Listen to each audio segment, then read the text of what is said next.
nga xamante moo di cause yi d'habitude dañuy gis Léna Salif Mbaye ci tali bi dama koy faral di wax saa su ne ma ne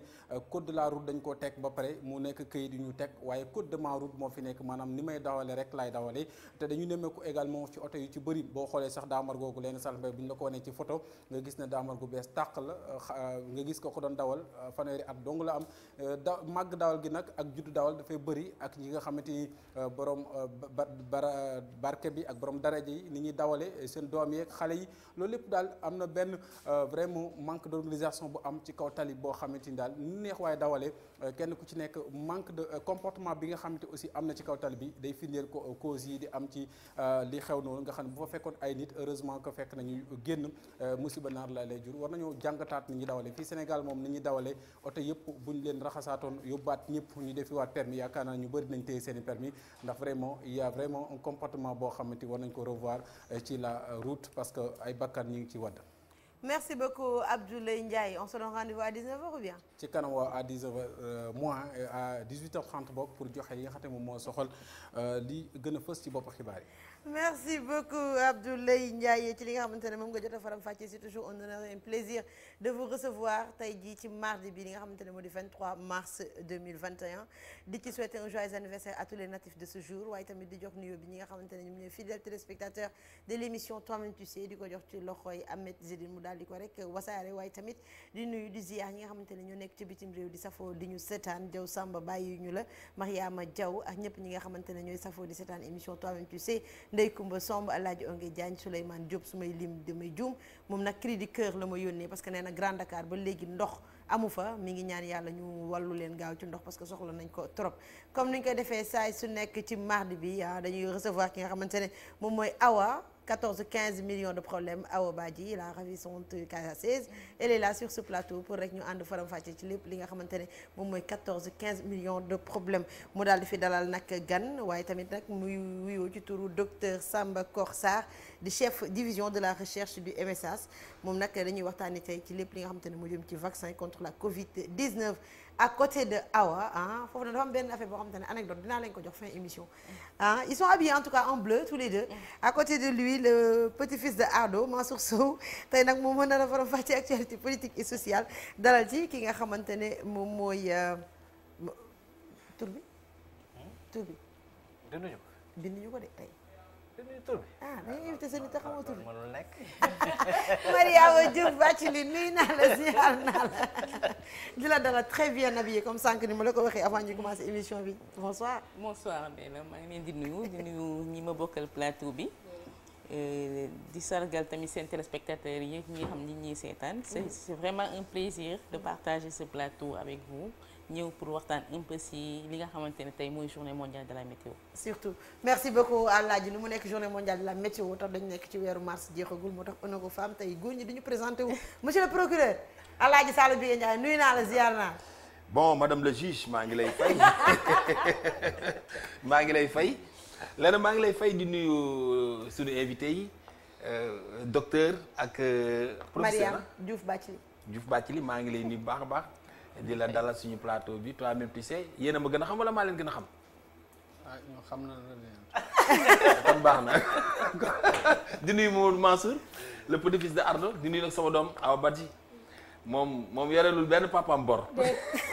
fay na bor yëpp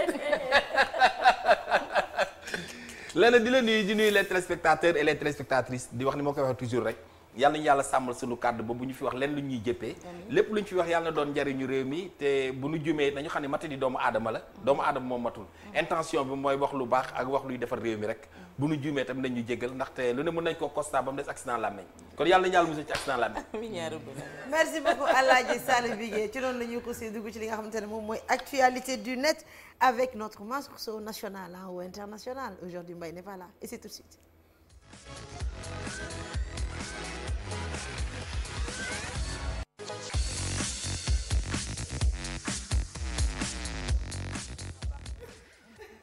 Jëppal Mansour un véhicule termine sa course dans le mur d'une école bi ñu sukkandikoo ci information yi nga xamante ne moo am seen voilà bala ñuy dem nag Jëppal Léna Salif Mbaye dañuy dem ba Dakar Plateau tey madame Sow mooy fêter son anniversaire mayoo ma wax. xam nga ni tamit mu indil problème yow tamit. ak man suma benn yaaya sama benn yaay tey la joyeux anniversaire madame Sow, longue vie à toi, santé, bonheur, prospérité, en tout cas li nga bëgg. yàlla na la yàlla yokk muñ yàlla na nga ma gën a mën a muñ at bu bees bi madame Sow ñaanaluñ la lu dul nga mën a muñ man de loolu laa lay ñaanal. non mais lenn nga koy digal rek bu bëggee mën a muñ nay lekk basante rek. nay lekk basante boo koy lekk da ngay am xolu muñ quoi. day lekk ba tey seen. yooyu sama benn yaay Adja Maymouna Ndiaye mi ngi dëkk Médina di 22 angle 28 suñu yaay ju baax la daf ñuy suivre toujours tey anniversaire am. di suñu yaay joo xam ne vraiment yéen ñëpp la xamaa xam naa nañ defaloon dem Cheikh Niass du ñàkk ñu defal ko fu mu ñëw aussi vraiment benn bis ci plateau bi Adja Maymouna Ndiaye suñu yaay ju baax ñu ngi koy souhaiter joyeux anniversaire longue vie. jërëjëf Léna Salif Mbaye ni nga ko waxee nag muy un véhicule particulier boo xamante ne noonu jàpp nag mu def. doo ñaanal madame Sow doy waar yow kat comme loo ma kii kay dama yaakaar loolu moom mooy en tant que sama jigéen en tant que sa njëkke bi yow yaay souhaiter joyeux anniversaire. waaw joyeux anniversaire à madame Sow notre madame Sow nationale en tout cas ñu ngi lay ñaanal gudd fan wér yàlla dolli la muñ. wax naa la ko sànq ngay gën di mën a muñ. parce que ki nga xamante ne moom mooy notre Mansour Sow daal muñ rek lañ la ci mën a wax leneen la ci suuf nag téléspectateurs yi mënuñu ko gis en tout cas yàlla may na la jëkkër ju baax jëkkëru njëkkante yàlla na leen yàlla aar yàlla na leen yàlla sàmm li ngeen di yóotu yéen a ko xam yàlla na leen amiin amiin yaa rabbal aalamiin et joyeux anniversaire à tous les natifs de ce jour encore une fois amiin yaa Mansour voilà merci beaucoup Léna Salif Mbaye di sama jigéen moom boo ko souhaité joyeux anniversaire yaakaar naa ni l'a fait au nom de tout le plateau exactement de toi tu sais mais au nom même et par ricochet de tout le groupe Excaf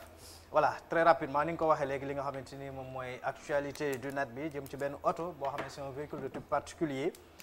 boo xam ne nag dafa dem accident bu doy waar bu spectaculaire sax la ñu wax ci buntu école boo xamante ni nag ñu ngi ko duppee Ibrahima Kouyaté bu nekk fële nga xamante moom mooy ci Dieuppeul en face donc CM Ousmane Socé Diop moom daal dafa daw ba jeexal course am ci li nga xam ne mooy buntu l'école boobu leen ñàkkul ni sax gis ngeen image yi mu doon spectacle bu doy waar boo xamante ni nag bu fa fekkoon kenn ci jamono joojule dina doy waar bi nga xamante ni nag xamal nañ ko moom mi nga xamante ni moom moo jiite en tout cas parents d'élèves yi ba mu fa demee dafa gis que ni ay parents d'élèves wala sax amicales yi nga xamante ni ce sont les anciens de l'école boobule jot nañoo dem ba ci bërëb bële joto nemmeeku yàqu-yàqu yi nga xamante ni am na fa ci jamono jooju mbir ma amee sax fekk na ñi nga xamante ni mooy le corps enseignant en tout cas ni ngi ci wàllu woowu la ñu ngi woon ca bibliothèque ba accident bi mu amee nag sorewul dara ak bibliothèque boobule ki ko xam ne nag di maam Abdoulaye Tounkara moom nag gannaaw loolu le sax jàpp nañu ni le maire donc de cette commune ñëw na foofu di Cheikh Gueye di commune bu Dieuppeul Derklé ba gis que ni tey jëlee war nañoo gën a xamal nit ñi sensibiliser rawatina ñi nga xam ne ñoom ñooy chauffeurs yi ci danger yi nga xamante ni léeg-léeg bu ñuy dawal ci booru école yi wala sax les dangers de la route Léna Salif Mbaye. merci beaucoup en tout cas Mansour Awa nga am ci ban jàngat tax ban gis-gis. waaw Léna d'abord dañuy wax heureusement ba nga xam ne jotu fa fekk kenn koo xam ne war na ko mun a gaañ. parce que lii ñu gis nii xam naa ni moom bu fa fekkoon nit sëgam mur bi la mun a daaneel nii bu fa fekkoon nit day gën a doy waar waaye en tout cas li ñuy wax rek mooy chaque jour li nga xam ne moom la ñuy remarquer ci tali bi nit ñi sax dañ koy wax ne tali bi xatul mais xol yee xat parce que ku nekk ak ni ngay dawalee ku nekk da nga yaakaar ni yow tali bi yaa ko moom war nga cee mën a dawal nu mu la neexee ak façon bu mu la neexee mais je pense que bu ñu demee ba teg ay nit yoo xam ne dañu nekk ci tali bi pour ñi saytu bu baax a baax lépp loo xam ne ci wàllum këyit la d'abord pour dawal waaye également comportement nit ñi ci li nga xam ne moo di tali bi bu ñu fa tegee ay nit war nañ mën a saytu bu baax xool bu baax ba yenn yi du mën a am mais malheureusement ce qui se passe au Sénégal dañ koy gis fii moom buñ la jàppee ci papier sax wala ñu jàpp la ngay dawalee ne ni am na leen loo xam ne boo ko joxee moyen na ñu bàyyi la nga dem mais dañu war a durcir li nga xam ne moo di yar bi li ñu war a teg daan bi nga xam ne dañ koy teg koo xam ne da nga nekk ci tali bi nga jalgati defoo yoon yaakaar naa bu ñu dëgëreelee li nga xam ne mooy daan bi ñu leen war a teg ku ci nekk di nga dawal nu mu waree di nga yor say papier yu mot yépp te di boo nekkee ci tali bi di nga am comportement exemplaire am comportement bu baax boo xam ne moom nga war a dawale mais bu fekkee ñi war a xool ñi war a saytu ñi war a daan defuñu loolu lépp kon laisser aller lay doon ku nekk nu mu la neexee ngay dawalee sa tali bi et vraiment c'est dommage ñu koy déplorer bu baax a baax Léna Salif Mbaye. merci beaucoup Mariam ñoom ci ban jàngat. waaw soxna Ndeye la lu doy waar la dafay en tant que parent d'élève daf ñuy tiital déjà c'est effrayant quand même il faut le dire mais comme ni ko Anta waxee heureusement que amul dégâts bu gën a metti man je pense que il faut que ñu xoolaat tamit yar bi il faut que ñu xool ci yan anam la ñuy joxee li ñu naan permis de conduire parce que permis de conduire du caa gën rek këyit boo xam dañ la koy délivrer nga commencé dawal il faut nga am maturité pour dawal ki fi jógee yàggul muy coon sekk ñuy profité di ko gën a jaale nee na oto malaaka la donc il faut que nit ki xam li mu yore lan la pour mën a xam nan la koy utiliser je pense que il faut ñu gën a insister ci naka la ñuy joxe permis yi insister dem ci xale yi bu ñu yor oto ñu xam li ñu yor lan la je pense que c'est important. Sensibilisation. Merci beaucoup docteur Samba. waaw merci beaucoup maa ngi nuyu en tout cas seen téléspectateurs yi effectivement accident yi moom nekk na mbir mu xaw a doy waar mais li si ëpp défaillance humaine lay gën a wone donc formation bi am na si solo parce qu'en fait normalement warutuñu délivrer permis nit sans que mu jaar ci auto-école gën a renforcer auto-école yi et puis auto-école yi ñu bañ a yem rek si jàngale code ak conduite mais aussi civisme ak bëgg sa environnement di def attention je pense ça c'est des aspects importants donc lépp rek mi ngi ci éducation bi et bu ñu mettre l'accent là-dessus mun na am affaire accident dina wàññeeku li ci des défaillance technique la mais normalement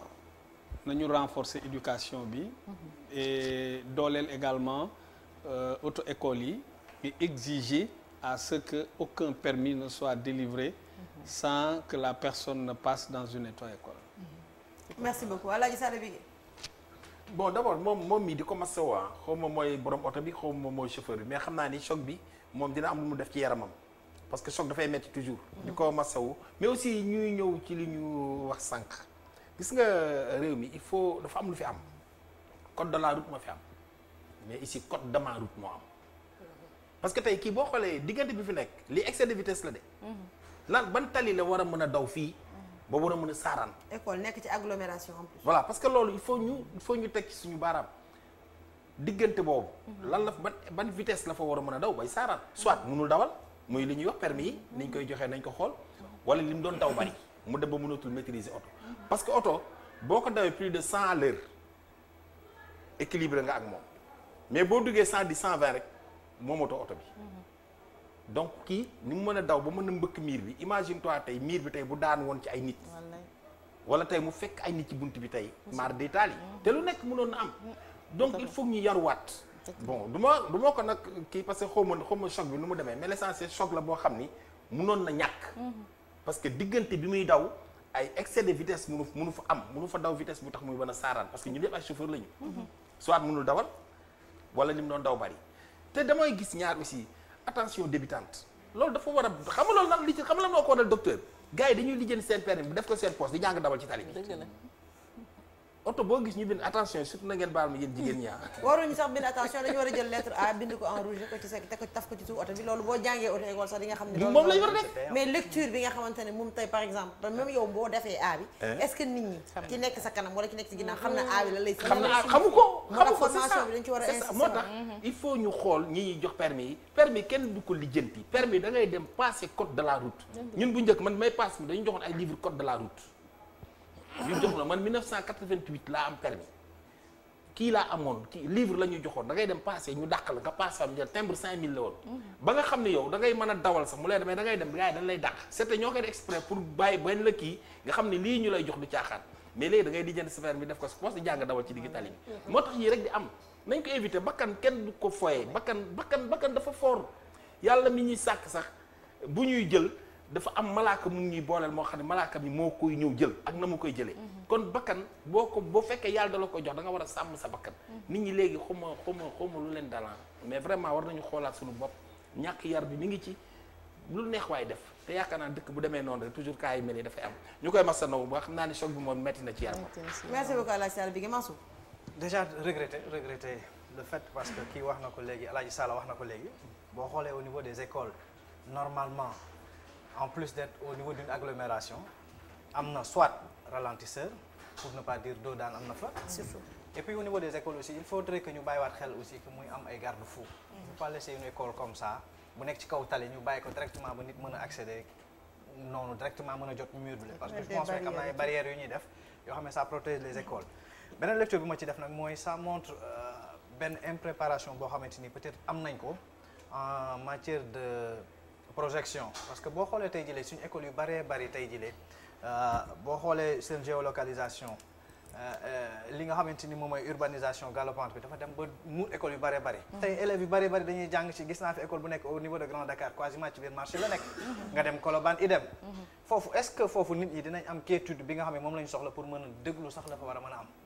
donc dëkkuwaay yi dem na ba muur ba sàng li nga xamante ni moom mooy école yi te loolu lépp war nañ ko mën a xool li nga xamante ni ëllëg si biir dañuy jafe-jafe récemment ki nga xamante ni moom mooy censeur bu lycée John Fitzgerald Kennedy daf ñu saisiroon pour ñu jàppale leen ci benn mbir ñu def reportage bi dem foofu mais moom mi ngi alerté depuis nee na boo xoolee au niveau donc du lycée John Fitzgerald Kennedy li ko wër lépp soit nuisance sonore la soit insécurité la te boobu ba léegi nee na attiré na l'attention des autorités boobu ba léegi amagul solution xam nga lu ma ci bañ moom mooy nit ñi toog ba benn problème am ëllëg ak si biir ñu ni il fallait nit ñi lu ñu war a def nañ ko war a def ku nga xamante ni responsabilité bu ñu la jox dama ko tàmm di wax ne ñun da nga bëgg responsabilité mais responsabilité ku nekk bu ñu la ko dénkee amul demi mesure responsabilité elle est entière bu ñu la ko dénkee da nga koy matal mu mat sëkk mu jeex bu ñu xaar ba ëllëg ak si biir kenn am jafe-jafe foofule ñu soog ci àddu parce que ñi ngi cohabité ak li nga xamante ni moom mooy bu weesoo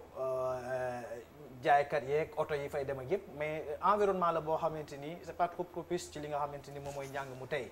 parce que lu nekk ngi wër foofu li mën na ay xale yu jigéen ñoom ñoo fa nekk loolu tamit nañ ko bàyyi xel moom moo gën ñuy toog ba ni magum xamoon naa ko nañ nekkoon magum waxoon naa ko leen Salif Mbaye merci beaucoup en tout cas Mansour ki nga xamante ne moo di Alioune Badara Sodian depuis Bruxelles moom nee na foofu da ngay dañ lay jox permis provisoire pour 2 ans boo xamante ne da ngay dawal te doo dawal yow kese day am ku nekk sa wet te au delà de 22 heures amoo droit dawal boo paree ci ñaari at yooyu après dañ lay convoqué waat jox la certificat rendez-vous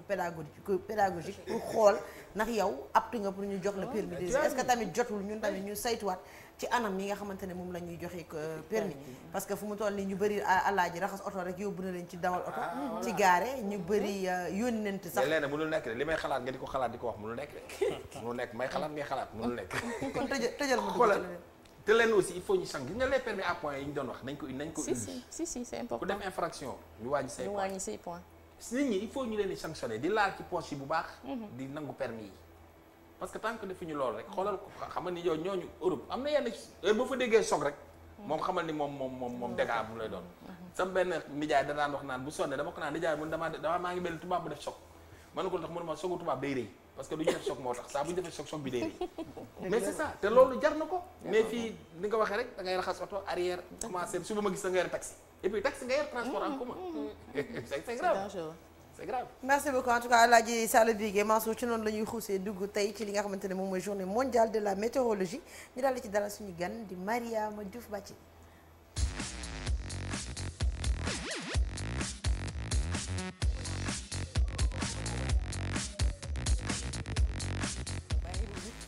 de retour sur ce plateau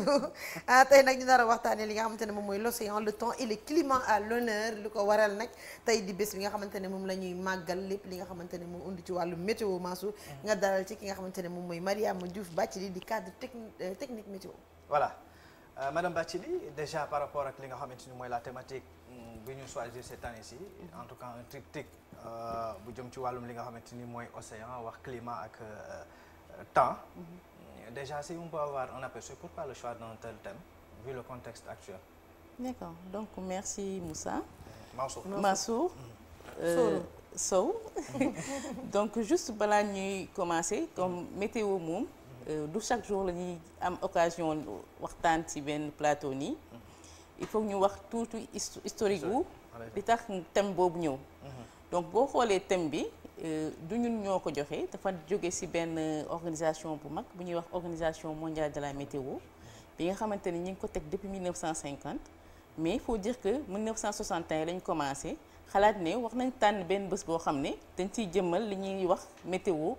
muy 23 mars muy journée bu nga xamante ne dinañ ko jël jagleel ko li ñuy def parce que liggéey baax na mais fexe ba nit ñi xam li ngay liggéey moo gën.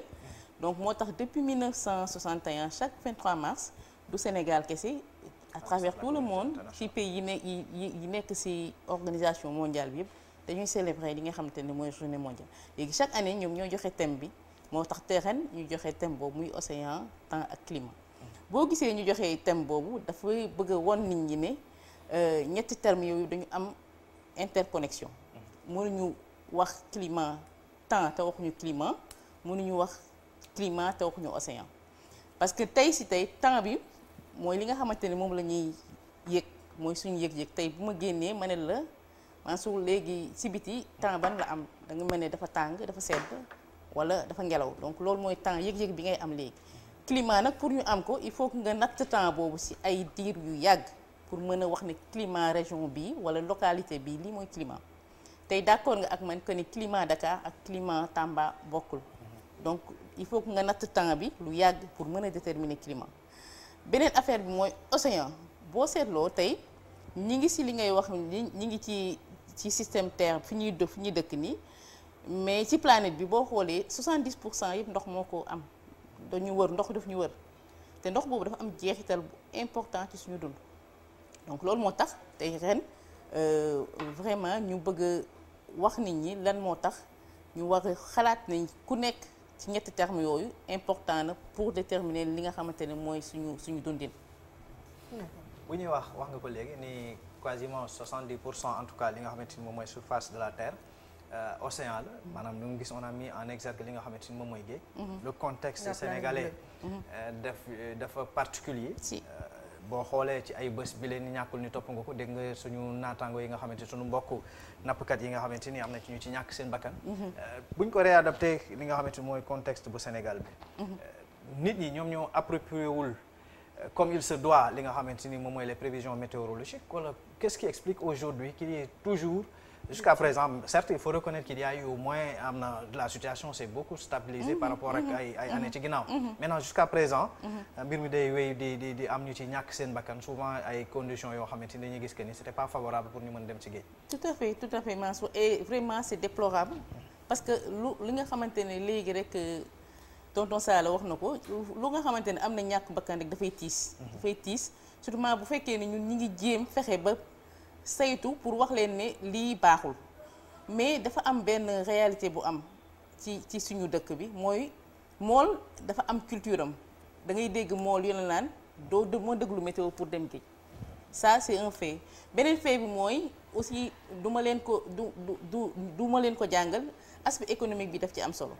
nii tey on fait des prévisions yu nga xamante ne dañ lay wax ne par exemple géej waru leen fa dem on a fait un travail man je pense que c'est un travail important boo xamante ne depuis quelques années ñi ngi koy def ak comité local de pêche yi nga fexe nañ ba teg si ñoom li ñu xam lan mooy vigilance bu ñu liggéeyee ak ñoom rek parce que formation bi ñu njëkk a def ak ñoom xam nañ ne du ñëpp ñoo si jàng donc dañ jël système boo xamante ne c'est assez terre à terre muy ay drapelet pour wan leen tey bu ñu yéegalee drapeau bu rouge bi alerte la bu leen y a danger du ngeen dem bu ñu yéegalee bu jaune bi da ngeen def vigilance bu ñu defee bu vert bi war ngeen mën a dem ils sont très bien organisés parce que parmi eux dafa am ay leaders yoo xamante ni dañuy jot ay messages chaque fois on a des statistiques ren ak daaw par exemple li ñuy yónnee ci SMS ñoom ñu jot ko am ñu ko utiliser am ñu ko utiliser wul bari na important na mais toujours est-il que am na ñoo xamante ne ba tey culture bi dafa am ci ñoom importance ñoom pour ñoom waruñu déglu météo alors que déglu météo dafay tax yow nga xam yow nan ngay planifier say activités je pense que am baax na mais am bu ànd ak bakkan moo gën donc ñun on travaille énormément sur la communication sur la formation te vraiment on espère que dinañ dem ba ñëpp pêcheurs yëpp agriculteurs ñëpp di saytu di xam lan la xibaaru météo wax wala ngay dem donc c'est important wax nga ko léegi aspect communication bi c'est primordial. Vous travaillez beaucoup avec les CLPA. des comités yi nga xamante ni ñoom ñoo piloté les pêcheurs et autres même. tout à fait maintenant du mu bëggoon xam en termes de mécanisme de communication outils yi nga xamante ni moom ngeen yor xam nga tey aujourd'hui le pêcheur rawatina sama mbokk yi nga xamante ni ay séeréer lañ souvent ils sont un peu déconnectés. Et nous vivons à l'ère donc que ça soit des technologies. rawatina lañu avec smartphone yeeg yu mel noonu léegi am na ci tey koo xamante ni peut-être jàngul. est-ce que mën na am benn message d'alerte boo xam ne ça lui permet que bu ko jotee ci téléphone am ñu def ko loo xamante un numéro boo comme ni ñu mën a jotee SMS yi ci yenn opérateur de téléphone yi bu koy xamal ni que ni suba de moytu leen géej gi mën naa sàmbara ak yooyu la ndax am ngeen outil yu mel noonu la. waaw Mansour question bi am na importance parce que boo seetloo année yi ñu weesu nit ñi am na ñu doon wax ne météo duñ ko dégg duñ ko xam donc nit il faut ngay taxaw di am seetlu pour mën a avancer ci sa liggéey bu ñu seetloo xam nañ ne nit ñi kat pour ñu jotalee information bi il faut que ñu xool li nga xamante ni mooy li nga wax technologie yi nga xamante ne ñoom mën nañ ko jot SMS daan nañ ko def mais SMS il faut nga jàng pour lire ko ba ñu saytoo ba xool parce que chaque année dañuy évaluer xool xam nañ ne SMS yi baax na mais am na ñoo xamante nee nañ ma dañu naan ñu man il faut que ma xaar ba sama doom wàcc pour liiral ma SMS bi alors que météo denrée périssable la dafay ji teel a périmé day changer donc comme information rek voilà day teel a périmé comme day évoluer donc du coup dañu xalaat ak ñeneen partenaire li ñuy def léegi mooy dañuy am message vocal sa téléphone day sonné bu nekkee yaa ngi ci base de données météo bi parce que à travers CLPA da fexe nañ ba am ay numéro donc bu ñu dugalee ci base bi da ngay jékki-jékki sa téléphone sonné boo sonné décroché baat bi ci kàllaama wolof bi nga xam wala si beneen langue surtout loolu ñu ngi jéem tamit ci yeneen langue parce que tamit dañuy jéem a étendre ba ñëpp jot si xam nga am na ñu nekk séeréer di pêcher am na ñu nekk mandeng donc dañuy fexe ñëpp jot si boo décroché mu wax la nga déglu sa message coupé donc loolu système boobu lañ xool ne vraiment mi ngi dox parce que nit ñi ngi am ay feedback ay retour comme quoi que loolu moo leen gën a accessible tamit pour ñu mën a xam rapidement ban position la ñuy demee. merci beaucoup Awa. waaw Léna man remarque bi may njëkk de mooy waxuma sax mool yi di dem ci géej gi waaye sénégalais lambda bi demul ci géej bi sax xam na ngay gis yeneen dëkk yi nit ki balaa moo génn këram sax day xool météo xool temps bi tey nan la mel mu mën a xool lu muy sol xool ndax tey dina taw mu mën a préparer mais ñun ñi amul kenn ko xëy dañoo wóolu seen météo ba nga xamante ne ñoom dañ koy jël en considération peut-être que mun naa ne sax du ma ne sax wóolu parce que xam naa ñu wóolu nañ leen mais manque waa culture la ak peut-être manque de communication je pense que accessible ñu ci population yi tey jii bu fekkoon amoon nañ benn culture bi wala accessible nañ wala seen communication baax na tellement dina tax ba nit ki bu yeewoo lu muy njëkk def mooy naa xool météo bi tey lan la wax xool lu may sol xool bu ma naree génn tey ndax dina taw xool du taw ki yooyu mais c'est dommage que ñun amuñu culture boobu rawatina nag comme ni nga ko waxee suñu mbokku pêcheurs yi nga xam ne ñu si bëri am nañ seen i ay tradition duñu déglu parce que tout le temps dañuy gis waa rédaction dañuy dem def ay reportage ci ñi nga xam ne ñoo di si nappkat yi mais lu ñuy wax mooy comme li nga tontu nii que ni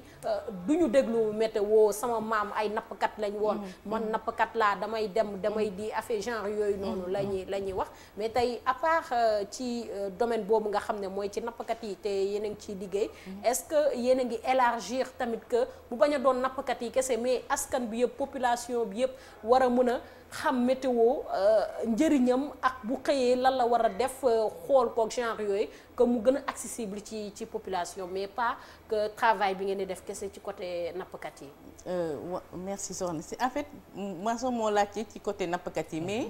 météo boo déggee science bu transversale la tey kenn mënul taxaw ne soxla mu météo mu nekk ak sama docteur bi ma jege man je travaille énormément ak médecins yi parce que xam nañ ne santé ak climat dafa am jeexital ñun aviation civile lañ nekk déjà boo nekkee doo gis ñu agence c'est agence nationale de l'aviation civile et de la météo donc météo lu muy njëkk a saytu li muy njëkk a liggéeyal mooy aviation civile mënoo def dawal avion te xamoo lan mooy données météo yi mënoo wàcc avion te xamoo lan mooy données météo yi santé bi tey si tey nit ñi mi ngi wax Covid mais les gens s'interrogent beaucoup sur lien bi am entre feebar yi léegi ak li ñu naan temps bi ñun li ñu njëkk a xam mooy il faut que population bi jot si li ñuy def moo tax on a fait beaucoup d'efforts ba li nga xamante ne tey si tey boo demee Kaffrine lu mel ne Kaffrine boo taxawee laajte def nañ fa liggéey bi nga xamante ne moom dafa def tache d'huile doo gisati béykat bu jëm commencé saison te woowul météo laaj ko année bi lan ngeen wax parce que météo dafay wax à partir du mois de mai am nañ capacité am nañ jumtukaay yoo xam mën nañu wax lan mooy profil hivernage dinañ leen wax hivernage bi comme daaw très tôt je pense que vous l'avez partagé dañu leen ne woon ren dina bari ndox te il s'est avéré que ndox bari na mën noonu lañ leen di waxee ndox du bari ren bi ñu nee ndox bari na ku mel ne président de la République il a pris ses devants yokk li mu doon jox par exemple ministère de l'agriculture donc ñun du question pêcheurs yi ñun c'est transversal on travaille avec tout le monde le Sénégalais lambda sax moom war na tey application am na météo officiel Sénégal boo ko téléchargé ci Google Store boo xëyee boo tapé da ngay xool di nga am yow sa localité nga xam météo bi Sénégal en fait ñun il faut ñu nangu ne dañu war a intégrer météo ci suñu vie quotidienne comme tu dis France feneen boo xëyee la première des choses parce que même en fonction de météo ngay solo pour dem tey si tey booy ngénte da nga war a xam surtout ñu nekk mois d'août wala septembre tu dois appeler nga ne météo man dama bëgg a tànn te nu muy demee booy tabax war nga xool nga ne man dama bëgg a tabax ngelaw bi fu muy ñëwee soleil bi nan lay gën a dugg tout ça c'est important donc météo c'est transversal ñëpp la ñuy liggéeyal bàyyi wuñu benn secteur d'accord Alaye Sall bi xam nga Sénégal dafa am ñaari affaire yu ñu sonal yàlla baax na ak garaaw daf ñu sonal trop xam nga nit parce que awa léegi li mu wax léegi lu am solo xam nga météo boo ko dégloo ñu la suba dëkk bi am na poussière mais boo génnee sol yére bu weex bu sa yére tilimee yaa dégluwul météo dëgg la et puis loolu ci civilisation la bokk dëgg la buy taw kenn du fa beere yow nee nañ ni dëkk suba dëkk bi day poussière nga xëy sol sa jasneer bu weex tàll def sa ñetti morceau boo génnee poussière ba takk sa yére xal waxuma dara sa kanam boo nee nii fomp da ngay gis ni mu tilime da ngay salté wuloo mais dëkk bi moo mel noonu ñu wax loolu muy benn bi ci des suñu mbokk yi dem géej non seulement météo mais dañuy jëre ay gilet sauvetage mais duñ ko sol dëgg la muy garaawul bi ak yàlla baax na c'est ça loolu moo sonal yow gilet sauvetage dañ la koy jox doo ko takk nomb da ngay dawal sa oto doo takk ceinture de sécurité boo dajee ak policier bi xëcc lonk bu la policier bi waxee lii da ngeen ne ko gisuma yow laa gisul woon c'est-à-dire c'est ça notre problème bi ci des yaa ngi koy wax léegi gars yi takk ay gerte du ma lap mystique baax na sama sëriñ bi mystique bi la ñu gën a faale sama béjjén beeg sama ndomba gi dafa am yoo xam ni dafa bokk ci doomu aadama gis na nit boo da ngay war di déglu météo avion tey boo mënoo cee dugg mukk te waxuñu la destination avion bi zone turbulente yi ak di ngay dégg dañ la koy wax pour yow mi nekk ci biir nga xam ne boo fa egsee doo paniquer dëgg la mais du tubaab rek moo bëgg lu baax mais ñun pourquoi ñun lu baax la ñu jox ko tubaab yi ñun daal ñun ñoo bëgg déchets yi ñun ñoo bëgg yu matadi yi ñoo bëgg yu waaye di pourquoi lu tax te tubaab bi di nit ñuy nit ñu am cerveau te toujours ñun ñuy gis les conséquences bu fekkoon dañ ko dul gis sax mais toujours ñun ñu gis les conséquences heure bu ñu defee lu ñu warul def rek gis conséquences yi ñuy dural ni nag boo fotee ci ndax benn yoon fotaati ci bu yàgg dañ naan la yaa ko tey il faut ñun ñooy conscientiser suñu bopp xam ne ay doomu aadama la yàlla dafa am nu mu bindee atmosphère bi dafa am nu mu bindee jaww ji am nu mu bindee suuf si am nu mu bindee géej gi nu mu bindee géej gi lu ci nekk ak ni nga fay dundee jamonoy tàngaay sëñ bi boo solee sa palmaan bu tàng jël bu la tàngaay rey boo woowee 18 bu ñu yeexee ñëw boo xamee yaa rey sa bopp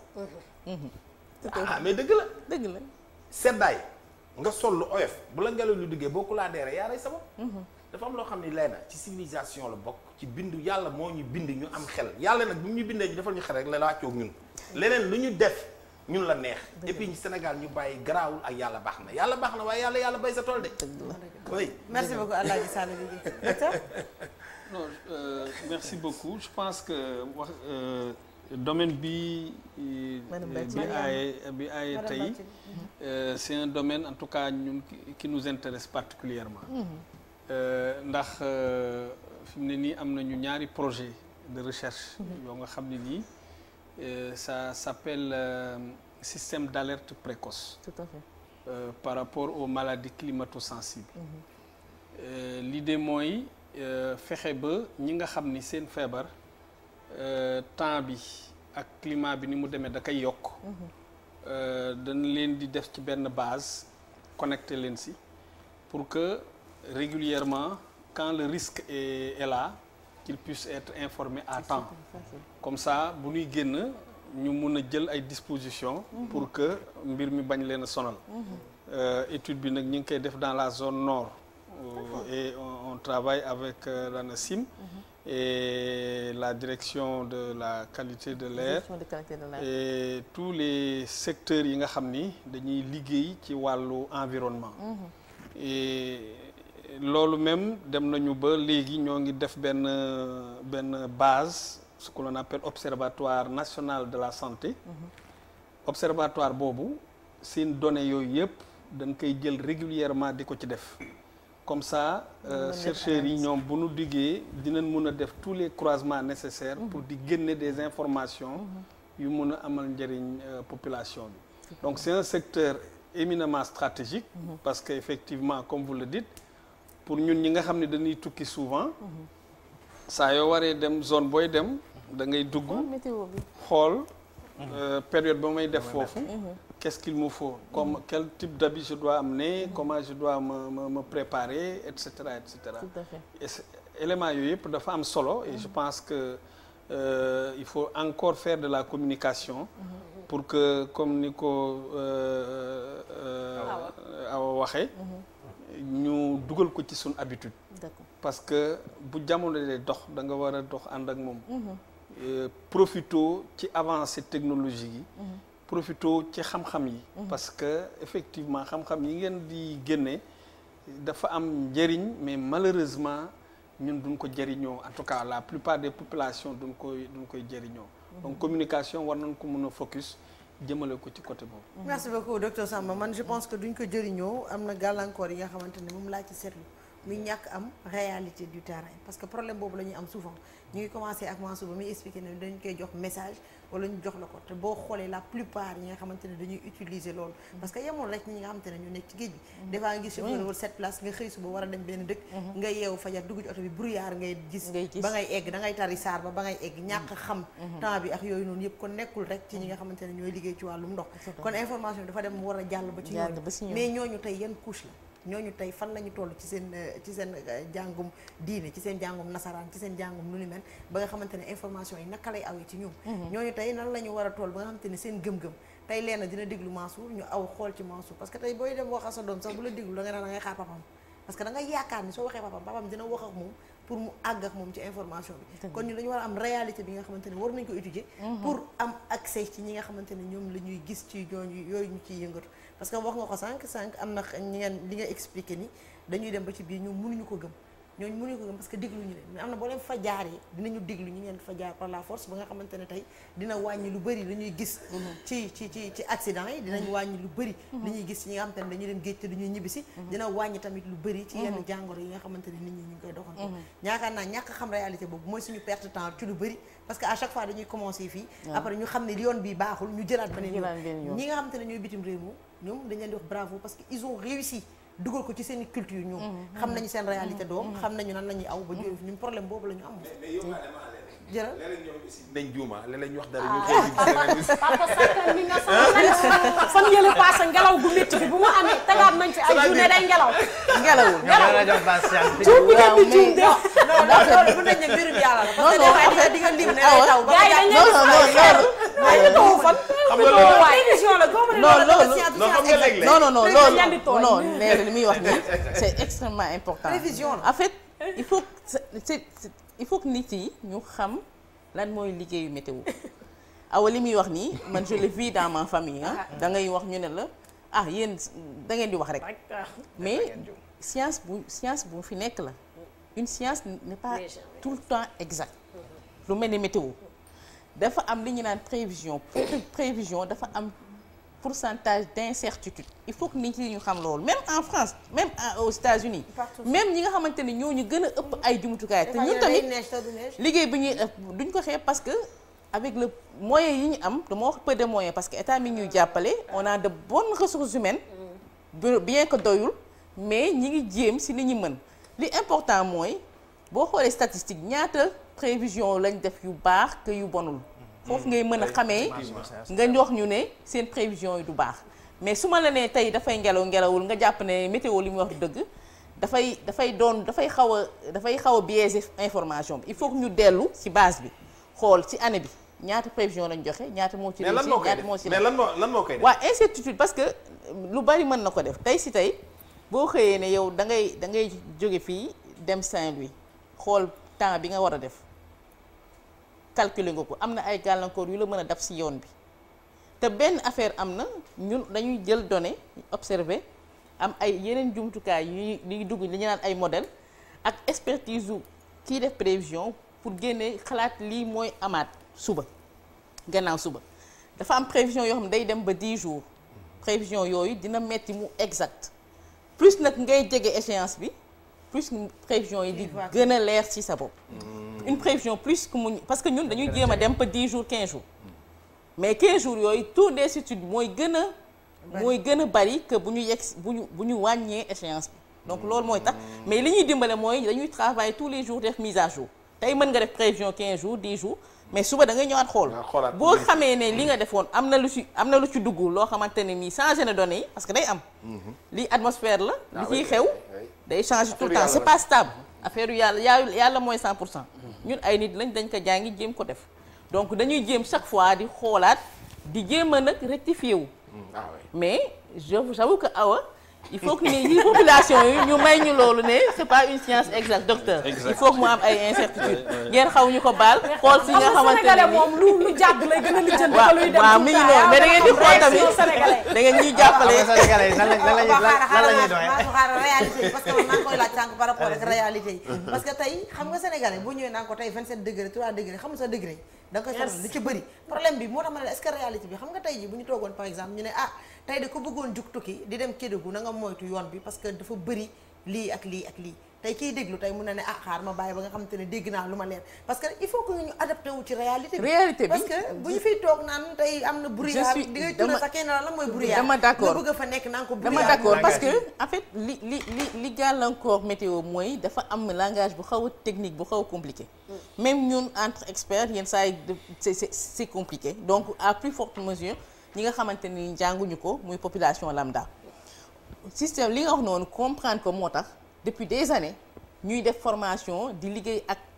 URAC mooy rajo communautaire union des radios communautaires parce que li ñu xam mooy il faut que nit ki nga dem ci langam pour xam li mu xam li ngay wax tey je donne un bulletin à docteur il peut le lire je donne au Sénégal lambda du ci xam dara li travail bi nécessaire bi important mooy fexe ba rendre message boobu compréhensible si moom donc ça on l'a compris tey bu ñu ko joxee waa URAC ku nekk si ngoo xam da nga koy jëm da ngay jox bulletin bi mais ci sa langue ngay jéem a wax météo te ñoom ils ont eu une formation avant Mariama man je parle beaucoup plus loin comme par exemple tey DTV nii nga ñëw ne sponsorisé nga Mansour balaa ñu def question de l'heure ñu def rappel suba de ñu bëgg a tukki dem diggante fii nii mooy ci sud Sénégal nañu moytu ñi nga xam te ne dañoo bëgg dem nord moom mun nañu dem ci jàmm ak salaam parce que li ñu jot a séntu may nañu di ngeen mën a dem ñëw te jafe-jafe du am wala ñi bëgg a dem géej tey nii yax nii ñu nekkee côté bi pour lan yooyu doo leen ko ci dugal vu que da nga ne moyens ñi ngi fi ressources yi mi ngi fi mais communication yi moo des yooyu yëpp nekk ay plateformes yi nga xam ne nañ ci communiquer bulletin boo xoolee ne la bulletin météo chaque soir day jàll dama ne boobu ba léegi mi ngi jàll gisuñu résultat gisuñu résultat quand je parle c'est par rapport au Sénégalais lambda waaw dama bëgg moom mu mais ci ban secteur ngay wax gisuñu résultat yëpp non man duma d'accord si yëpp non duma kon comprendre loolu dama bëgg a wax ni ba nga xamante ne Sénégalais lambda day naan suba dama war a dem Touba de xaaral ma déglu rajo bi ñu wax ci diggante yoon bi lan laay xaar kii ne dama war a dem pêche ji de xaaral ma dem ci li keneen ak waaw peut-être que egguñu fi nga xamante ne dañuy def copp ku nekk ci sa problème bu la concerné par exemple transport bi ñu wax ci transport bi wax ci pêche mais dañuy def li nga xamante ne nii mooy global ku nekk mën si am jàngat parce que li ngay wax noonu beneen liggéey bu nga xamante ni tamit ça demande des moyens ça demande aussi d'autres ressources humaines parce que ku nekk da ngay dem ci secteur par exemple nga ne santé lii ak lii nga dem ci secteur transport nga ne par région par exemple kuy dem fii non mais bu ñu nee brouillard am na Sénégal je pense que yow ci boppam war nga intégrer information boobu ne suba brouillard am na bu ñu nee poussière am na yow ci boppam war nga intégrer ne mais surtout que dañ lay wax ci zone bi mën nañ leen ne poussière day am au nord wala au centre wala au sud maintenant au centre au sud il faut que tamit nga xam yow ci région bi nga nekk ak côté bi nga jëm fan la concerné donc xam naa li ngay bëgg ni mais c'est un travail supplémentaire bu nga xamante ne peut-être eggaguñ fa daal mais li ñuy def nii mooy on essaie de communiquer de toucher le maximum à travers réseaux sociaux yi on est partout ñu ngi ci Facebook ñu ngi ci Twitter ñu ngi ci kii bi WhatsApp bi donc fu nekk rek nit nu mu gën a yombee ñu ngi jéem a fexe jot population bi. muy lu am solo peut-être pour xam naa touristes yi ñu tukki bu ñëwee ñoo ci gën a saytu ñooy gën a dugg ci météo bi corroborer tantôt li nga wax léegi parce que quand on parle de prévision déjà y a une marge boo xam ne da nga koy bàyyi toujours une marge d'erreur boo xam ne mën na ci am. tout à fait mënul ñàkk j'emprunte un peu le lexique li nga xamante ni mooy wàllum économie. ce n'est pas pour rien que boo demee au niveau de l'Assemblée nationale autre même ñuy adopté li nga xamante ni mooy la LFR la loi des finances rectificatives. parce que def nañ ay prévisions budgétaires yoo xam ne dem nañ ba ci biir am leneen lu dugg. il faut ñu rectifier ko. donc élément la yoo xamante ni c'est davantage la communication. et parlant de la communication comme ñun mooy c'est notre corps de métier. je pense que la meilleure manière aujourd'hui de communiquer c'est de faire de telle sorte que le Sénégalais puisse s'approprier li ngeen di def. c'est très important. parce que tant que yaa ngi koy yemale ci man peut-être c'est la manière bu may wax que ni mën nañ ko améliorer du ma wax baaxul mais mën nañ ko améliorer tout à fait mooy comme tey jii bulletin ngeen di wax. le bulletin boo waxee bulletin toujours da ngay am une périodicité. dëgg la am aussi ban canal ngeen di diffuser man plus quand j'ai besoin des informations de la météo ou tout même je consulte li nga xamante ni mooy APS. yéen da ngeen waroon fay chaîne de télévision yi ci bari surtout ñëwaat nañu yoon xam nga lu tax awa mën a tey à chaque fois non xaaral ma expliquer maanaam bàccali non xam nga lan moo tax ma koy wax ñoom à chaque fois que boo leen defee li nga xam ne mooy boo prévision autre même regardez le lendemain que ça soit les chaînes de télévision les radios autre même nit ñi ñooy jël information boobu dem sur le terrain que ça soit au niveau des pêcheurs autre même ni leen ndax yëg ngeen que ni météo nee na suba géej gi dafay sàmbara bu leen dem kooku xam nga ne joué nga def nga relais. dëgg la en lieu et place. bu fekkoon tey di nga ko bàyyi foofu information da nga ko bàyyi au niveau donc dépêche APS. peut-être que ñu bare duñ ci jot. maintenant peut-être que am na ñoo xam ne jël nañ le relais jottali xibaar bi ba mu mën a yegg ci wàllu wóolu. je pense que ce sont des efforts peut-être à faire. tu sais ni ñu amee page internationale ñu def page météo. am na yooyu yëpp je pense que aujourd'hui ñu ngi diversifier. parce que auparavant gis nga bulletin météo foofu naan am au niveau de la télévision nationale aujourd'hui quasiment émission yi bari ñu ngi commencé def bulletin di ko def même dans la langue nationale. mais loolu c'est dans la collaboration avec les mais pour collaborer il faut s'ouvrir aussi. waaw mais on s'est ouvert Mansour man. non en fait xam nga ce qui est regrettable peut-être à chaque fois. xam nga lu ma ci regretté moom mooy on travaille avec les séparateurs ñoom ñoo ñuy defal SMS. mais pourquoi pas avec les communicateurs. jokkalante bi on travaille avec les opérateurs. connect problème mais pourquoi pas avec les communicateurs traditionnels parce que man léeg-léeg ma dem géej. suba gi teel gi noonu dégg ne tey géej gi dafay sàmbaraax géej gi maare bi dafay def nii. su ma ñëw ñi mii rek wax loolu tey balaa ñuy commencé TNTC. voilà xam nga loolu ne gars yi may ñoo gën xëy na mais bi ci des aussi nga baal ma da ko ci boole waale. waaw. man weer bi yéen affaire weer bi non loolu beneen science la. beneen science loolu beneen science la bu météo moo ko. parce que man daal weeru ko weeru tabaski daal ma jaxal. non loolu beneen en fait xam nga lan moo tax. liggéey bi mu doon bu am solo boo xam ne Sénégalais waruñu ko négliger. mooy wax nga ko léegi boo jëlee suma genre yi nga xamante ni xam naa leena dina ko démentir baykat yi. bu bët sebbee li ñuy wax taw bu njëkk. souvent nañu alerté ñu bari dañuy daw jiwi. dëgg la. après voit que fekk boobu météo alerté woon na ni mën na am taw bu jiitu boo xamante ni. du taw bu baax bi ay précipitation la rek. du taw bu baax bi voilà niwul kooku bu jiwee tey jii li mu jiwoon lépp dafay yàqu. dëgg la mu war a recommencer à zéro. souvent c'est lourd de conséquences yi nga xamante ni daf koy indi. exactement loo tax mu am solo lool. lien bi nga wax ak docteur dina ci dig tout à l'heure parce que man am naa ci question boo xamante ni par rapport ak contexte actuel bii ñu nekk. rawatina ci wàllu mbas mi la. bon il se dit xaw ma dëgg la xaw ma du dëgg dañ koy dégg. que ni mbas mi la Covid 19 bi la. day adapté wu par rapport ak li nga xam ne moom mooy climat bi. tàngaay bi bu ñëwee dafay wàññi kaay bu seddaay bi ñëwee ñu gis que ni comme en Europe présentement yi autre même. loo tax kaay di yokk. peut-être docteur dinañ mën a expliquer tout à l'heure secteur la boo xam ne c'est tellement transversal tellement important parce que ma yaakaar ni peut-être que Sénégalais yi en tout cas le travail qui devait se faire ba léegi des na pour ñu mën a xam réellement njëriñ li nga am. mais li ngay wax nii Mansour ci agriculteur ñoom je pense que comprendre nañ ko léegi. parce que agriculteur ci boppam ñoom li ñu naan prévision dañ ko doon def ñun bu ñu doon commencer liggéey ak ñoom dañu appesantir ci li ñu naan les savoirs locaux mooy laaj leen ñoom naka lañ doon takkee nawet par exemple. donc ñoom seen savoir yooyu ñun dañ leen won ne savoir yi baax na. mais léegi àdduna dafa avancé am na yeneen jumtukaay yoo xamante ne mën na leen gën a dimbali ci seen liggéey li ngay wax nii léegi c'est rare nga gis béykat. bu ji te woowul météo c'est rare. peut-être ñun suñu fi ñu nekk nii c'est le milieu urbain mais boo dee génnee tuuti nga dem ci àll bi ñu bari ñoo ñu gën a xam météo que ñi nekk fii. parce que ñoom xam nañ valeur ajoutée bi ci am dañu jël météo léegi def ko comme intrant li nga xamante ne nii dañ ko war a teg comme ni ñuy tegee ji dañ ko approprié wu. parce que tey ñoom dañu gis on a travaillé ak ñoom des années durant jël ay béykat yoo xam dañ leen defal lu ñu naan champ témoin xam nga ni doo ko wax loo xamante ni gisu ko. on a travaillé si ñëw loolu nga xamante ni da nga am sa parcelle di ko béyee nu mu la neexee. am parcelle boo xamante ne doo si def dara te woowoo météo da ngay xaar toujours météo ne la defal lii pour nga def donc partant de là ñoom béykat dañuy waxante. te duñu wax lu nga xamante ne nii waru leen. donc dem nañ ba fi nga xamante ne tey ñun on a un réseau. am na base de données bi nga xamante ni ñoom ñoo ñu gën a bëgg teel a xam sax lan la ñu wax ñun ci hivernage donc je pense ku nekk selon secteur d'activité bi nga nekk ak yow yëg-yëg bi nga am il faut que ñun c'est vrai peut-être comme leen li mu wax il faut que ñu communiquer davantage mais li ma lay wax ci communiquer bi du yomb dina yomb du yomb parce que ressources humaines mooy communiquer moyen mooy communiquer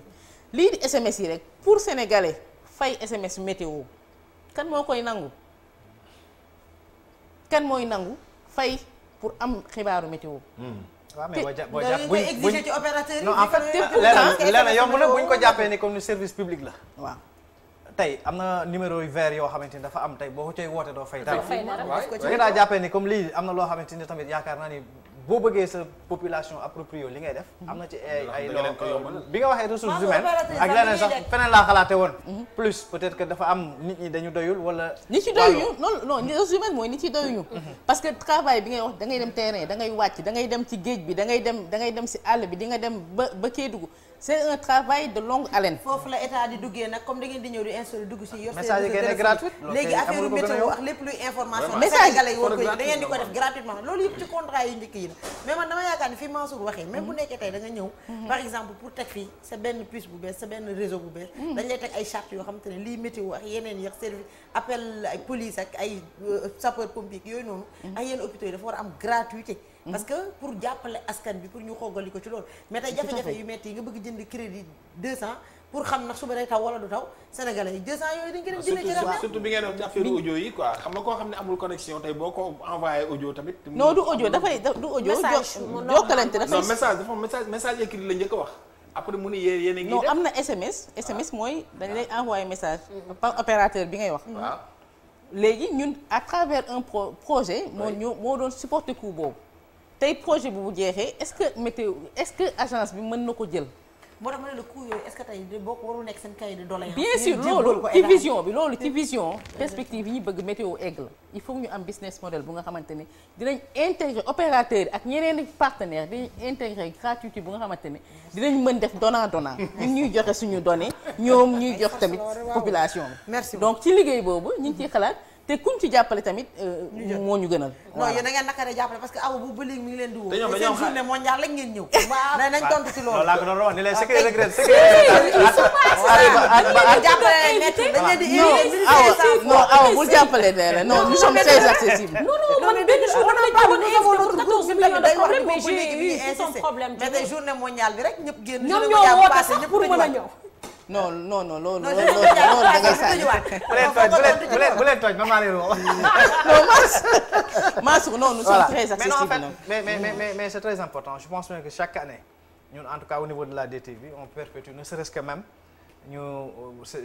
màggal li nga xam ne mooy bëccëg gile. on donne la parole mais je pense que war nañu mën a dépasser ce cadre là. que ni mooy du at mu nekk du par année ngeen war a communiquer yéen. seen communication dafa war a communication quotidienne. jël leen ma quotidienne la. voilà waaw dama ni comme par exemple tey jii ni ñu jàkkaarloo yow. waaw dañu war a ñëw dañu laaj trop saa suñ la soxlaa maanaam bàcc li ñu am ci li nga xamante ni moom mooy sa xalaat. noonu lañ soxlaa ci nga xamante mooy centre qualité de l'air. dëgg la xam nga ni 2020 bi muy jeex ak diggante bi jafe-jafe yi ñu ci am. mais Mansour yooyu yëpp dafa di yoo mais Mansour léegi yéen jël leen ma. nañ seen communication non xoolal aspect bi nga wax. non aspect bi nga wax c'est important parce que dañu am suñu culture dañu am suñu ay rouages ñoom ils sont parce que ay piliers lañu ci sookul population bi lañu bokk donc ñun dinañ xool encore ma ne la parce que plus ñuy ubbeeku plus ñu soxla ñi nga xamante ni li ñu koy def ndax nee naa leen liggéey baax na mais nga jotale li ngay liggéey ba nit ñi mën koo jëriñoo c'est important ñun nag ñooy dem ci ngénte yi et on fera le nécessaire on continuera à faire le nécessaire pour ñëpp ñëw jàpp si liggéey parce que du liggéey doon ANACIM kese ñëpp ñoo ko soxla foog naa tey bu awa amee frère bu nekk di nappi mu jot message wax ko wala keneen ak keneen sauver vie loolu c'est plus que important donc loolu ñun dañ koy rafetlu te dañuy bëgg tamit nit ñi ñëw jàpp ci liggéey bi pour mu mucc ayib. d'accord dernière question Massour. waaw non très rapidement rek un peu par rapport comme dañoo nekk nous sommes à l'ère donc de ce qu'on appelle les ODD ñàkkul ni 2021 bi xam ne ci lañ jëm 2030 am na loo xam ne dañ ko duppee décennie boo xam ne dafa jëm ci wàllum en tout cas ce sont les Nations Unies taxawaay lii di ci thématique pour rester un peu par rapport ak thématique bi la lii di océan yi maanaam géej gi solo si mën a mën a am ci contribution bu mu indi ci wàllu woowule ci développement durable boobule solo soosu buñ ko doon mën a xayma ban taxawaay la ci am. waa géej bi moom soloom bari na parce que tey lim ñu mën li ñuy wax rek mooy phénomène bi nga xamante ne dab nañu par exemple muy changement climatique géej bi daf ci am taxawaay bu nga xamante ne régulateur bu important la parce que boo seetloo lépp li nga xamante ne tàngoor la boo xamante ne dafa ëpp géej bi da koy jël da koy absorber ba nga xamante ne tey ñun ñi nekk ci di dund ci terre bi géej boobu bu fi amul woon xëy na tàngaay bii ñuy ressentir da nga xamante ne mooy réchauffement jóge ci changement climatique dina gën a tar géej bi important na parce que ñun lii taw di ñëw ci ñun dans la bande sahélienne nga xamante ne Sénégal ci la nekk géej bi dañuy xool dañ koy topp pour mën la wax ñaata lu xayma ndax dina bari ndax du bari donc xam nga ne géej dafa important pour li nga xamante ne mooy cycle de l'eau moo tax ñu ne il faut ñu gën ko xamale il faut que nit ñi tamit gën a xam taxawaayu ndox pour gën a mën ko ottu gën ko respecter xam ne liñ ciy def yëpp ñu xam lan lay doon parce que tey géej bi buñ ko yàqee ñun ñoo ko yàq le secteur économique de la pêche par exemple secteur économique bu important ñi nga xamante ni dañ ci yaakaar tey pollution bi bari na effet de serre pollution bi li ñuy yàq bari na di jëm ci jaww ji bari na donc géej bi mooy régulateur bi nga xamante ni dañ ko war a xool naka lañ koy gën a protéger gën a ñoŋalee pour en fait suñu dundin gën a mën a am mucc ayib ci Sénégal ci dëkk bi. en tout cas merci beaucoup Mariama ci ndox mi nga xamante ne wax nga ci man xam naa ni fa laay tëjee parce que bu ñu waxee taw bu ñu waxee nawet xalaat nit ñi am na ñoo xamante ne bu xiinee sax ñu tiit ndax mën bi te war nañ toll foo xamante ne tey météo bu ne ndox bi dina bëri dinañ préparer ay canalisation yoo xamante ne dinañ xam fan la ñu orienté ndox mi pour ñu mën ko jëfandikoo ci baykat yi lépp li nga xamante ne moo tax alaaji lépp link la rek adduna bi fii lépp link la parce que tey jii bu ñu defee ci prévision yooyu ñooñu agriculteur dinañu gën a am yaakaar ci bay bu naat ba pare rawatina ñi nga xamante ne ñooy liggéey ci wàllum ndox mi inondation yi dinañ xool naka la ñuy xeexee lu ni mel ba kenn du nekk sa kër bëgg dindi ji mburu di jël ay gaal ak wala ay bateau en tout cas ñu dugg ci publicité ñëwaat sur le plateau du temps. waa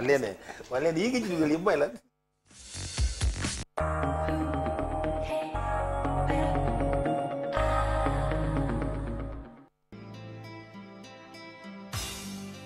Toute l'actualité nationale et internationale. Vos émissions préférées et les débats les plus chauds. Vos émissions et plateaux religieux. Le meilleur du sport de chez nous et d'ailleurs. Les films, les séries du Sénégal et du monde.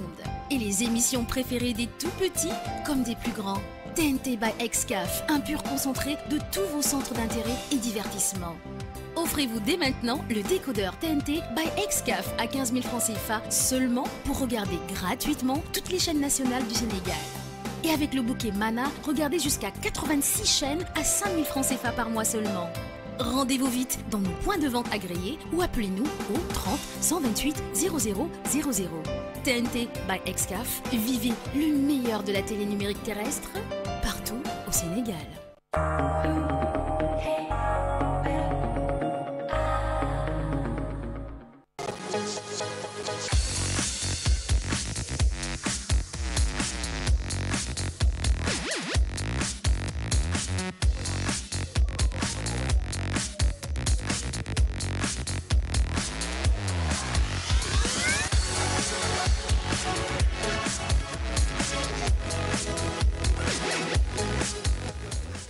De retour sur ce plateau de Toi-même tu sais 14-15 millions de problèmes avec la ravissante Awa Badji tey nag ñu waxtaan neex ki nga xamante ne moom mooy docteur Samba Kor Sarr di chef division de la recherche du MSS ñu nar a waxtaanee ci lépp li nga xamante ne moom mooy vaccin contre la Covid-19.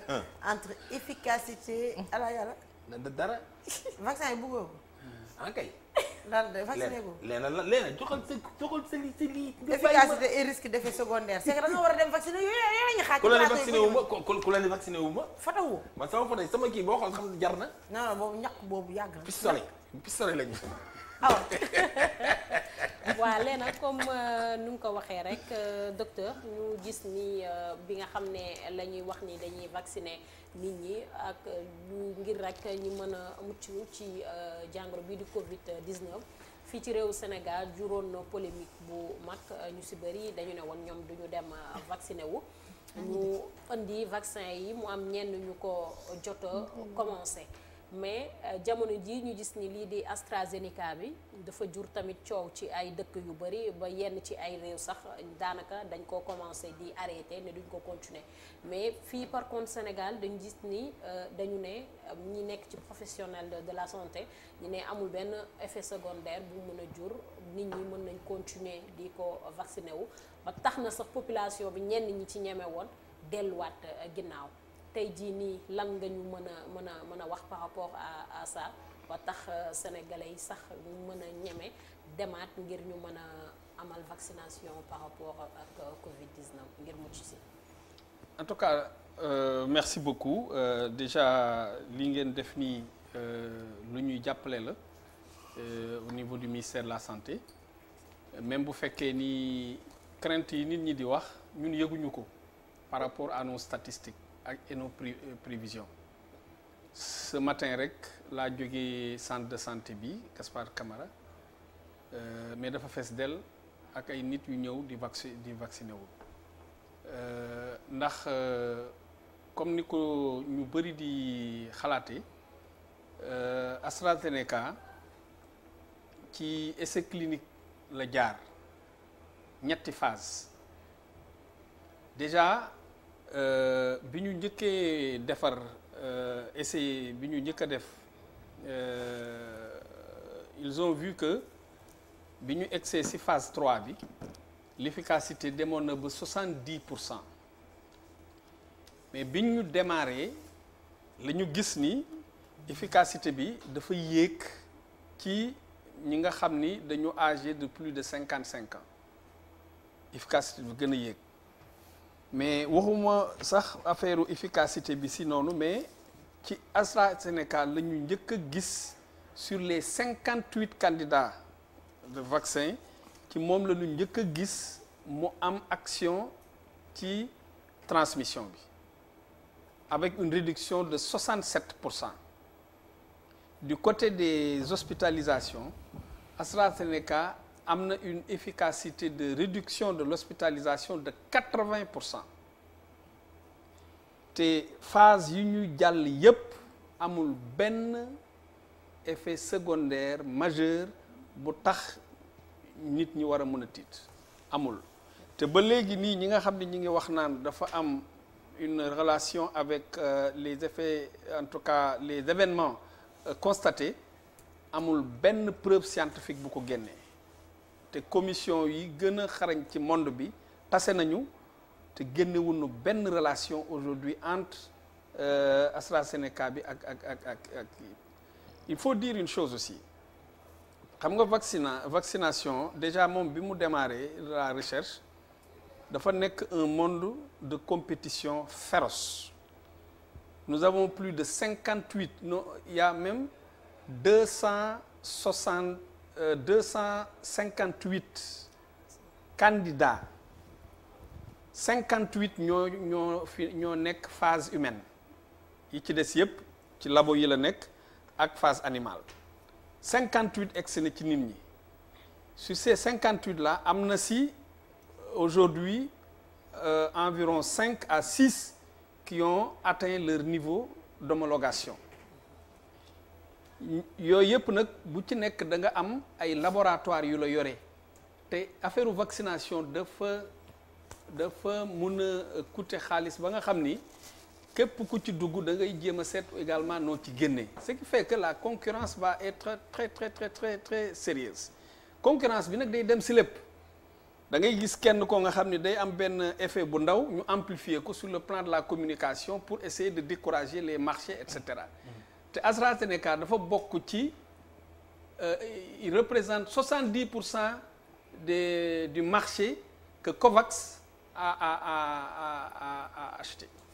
70% aujourd'hui par rapport ak vaccin yi nga xam ne ni yëpp ñoo fi. Pourquoi?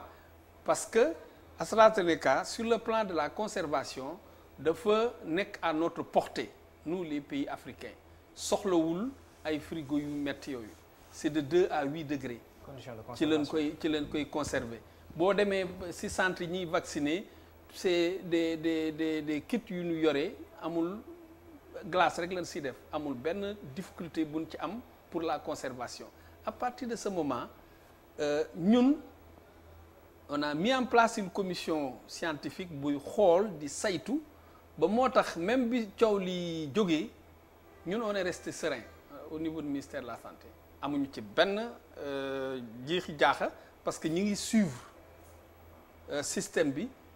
comme pour xool saa yu amee benn mbir moo nga xam ne ni mun na indi jeexi jaaxa si nit yi ñun immédiatement on serait les premiers à demander que ñu arrêté ko mais pour le moment amuñu benn problème on est à 169 500 de personnes vaccinées chaque jour en moyenne dinañ vacciner aujourd'hui entre 10 000 et 11 000 personnes c'est donc pour dire que sur le plan de la progression ñun pour le moment on n'a pas de problème par rapport à ça. mais docteur xanaa kon kon kaay di gën a yokk nag. ba même pas kaay yi sax mais kon xanaa ñun AstraZeneca bi ñu yor fii ak yi nekk ci pays européens daa bokkul. c'est la même chose. da tax ñu arrêté seen utilisation bi. non amul kenn koo nga xam ni. sur le plan non c'est ce que l'on appelle principe de précaution yow boo amee 3 wala 4 vaccins benn bi jur coow mais mun nga ko arrêter pour principe de précaution ñun amuñu beneen ñun bu ñu arrêté dañuy toog Sinopharm bi jeex na bu ñu arrêté bii dañuy toog moo njëkk ñëw te li fi ñëwoon bëriwul dañuy toog liñ amoon bariwul ñu maye ci Gambie ñu maye si Gambie non là c'est la solidarité c'est mais xanaa balaa ñoo maye xam nga lu am solo loo xamante ni man je pense bien que peut-être il serait important aussi comme ni ma ko waxee tout à l'heure sama invité bi madame Bathily mooy davantage la communication certes peut-être que vous vous êtes rattrapé parce que au tout début les Sénégalais avaient dit ñett pas de vaccination am na ci yoo xamante sax gis nga nit yi commencé di ko TikTok ak yooyu noonu après ils se sont rebuffés commencé di dellu si ni le vaccin ñu commencé ñenn ñi di ko accepter ba yàgg ba coowal AstraZeneca bi ñëw ak yooyu le bon au tout début on a parlé de la théorie du complot yooyu yëpp wax nañ ci bañ ni ba citer les industries pharmaceutiques et autres même ku nekk intérêt bi nga am pour décrypter leneen mais man quand le jour où j'ai écouté le professeur Seydi la xaw am benn assurance maintenant je sais pas si c'est de l'assurance boo xam ne c'est un peu empreint d'ironie ci genn wàll quand le professeur Seydi a dit que les Sénégalais ont plus peur du vaccin que de la maladie. Du vaccin que de la maladie. C'est grave. Alors qu'on a vu que la maladie est en train de tuer, excusez-moi pour ne pas dire de décimer même. di faat ay sunu mag ñeeg certaines personnes qui ont donc yenn xeetu feebar yi la. bu ñu demee ba gën a ragal vaccin bi que plus li nga xamante ni moom mooy feebar bi la liggéey bi la tâche s'avère beaucoup plus difficile. waaw loolu li ko waral mooy xam nga vaccination ku wér lañ koy def. te Sénégalais pour moom bu ko dara jotul. amul problème du jaar sax hôpital. c'est rare nga gis nit ku toog ba benn année daal di dem defi un bilan. pour xool boppam. Sénégalais amul culture boobu. moom bu feebar parfois même day xaar ba ñu di ko jël di ko yóbbu. parfois du yëg comme nga yëg nii sa yaram ne attends ma dem hôpital souvent ils ne le font pas. dañuy xaar ba tëdd ñu soog leen a gàddu yóbbu. donc culture boobu moom moo tax ba ñoom vaccination pour ñoom amul solo. am na benn étude bu ñu def récemment mais dañu gis ni jigéen ñi ñoo gën a porter vers la vaccination que góor ñi. Pourquoi? Parce que bi ñu defee une interrogation pour xool est-ce que pare ngeen pour dem ñàkku ji en laaj góor ñi laaj jigéen ñi ñoo ëpp. mais bi ñu xoolee effectivement dans les centres de vaccination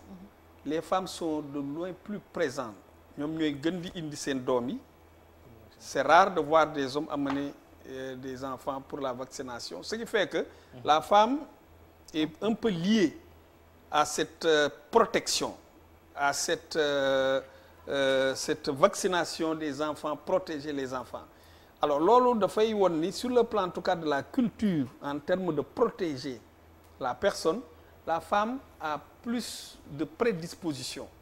pour nous aider à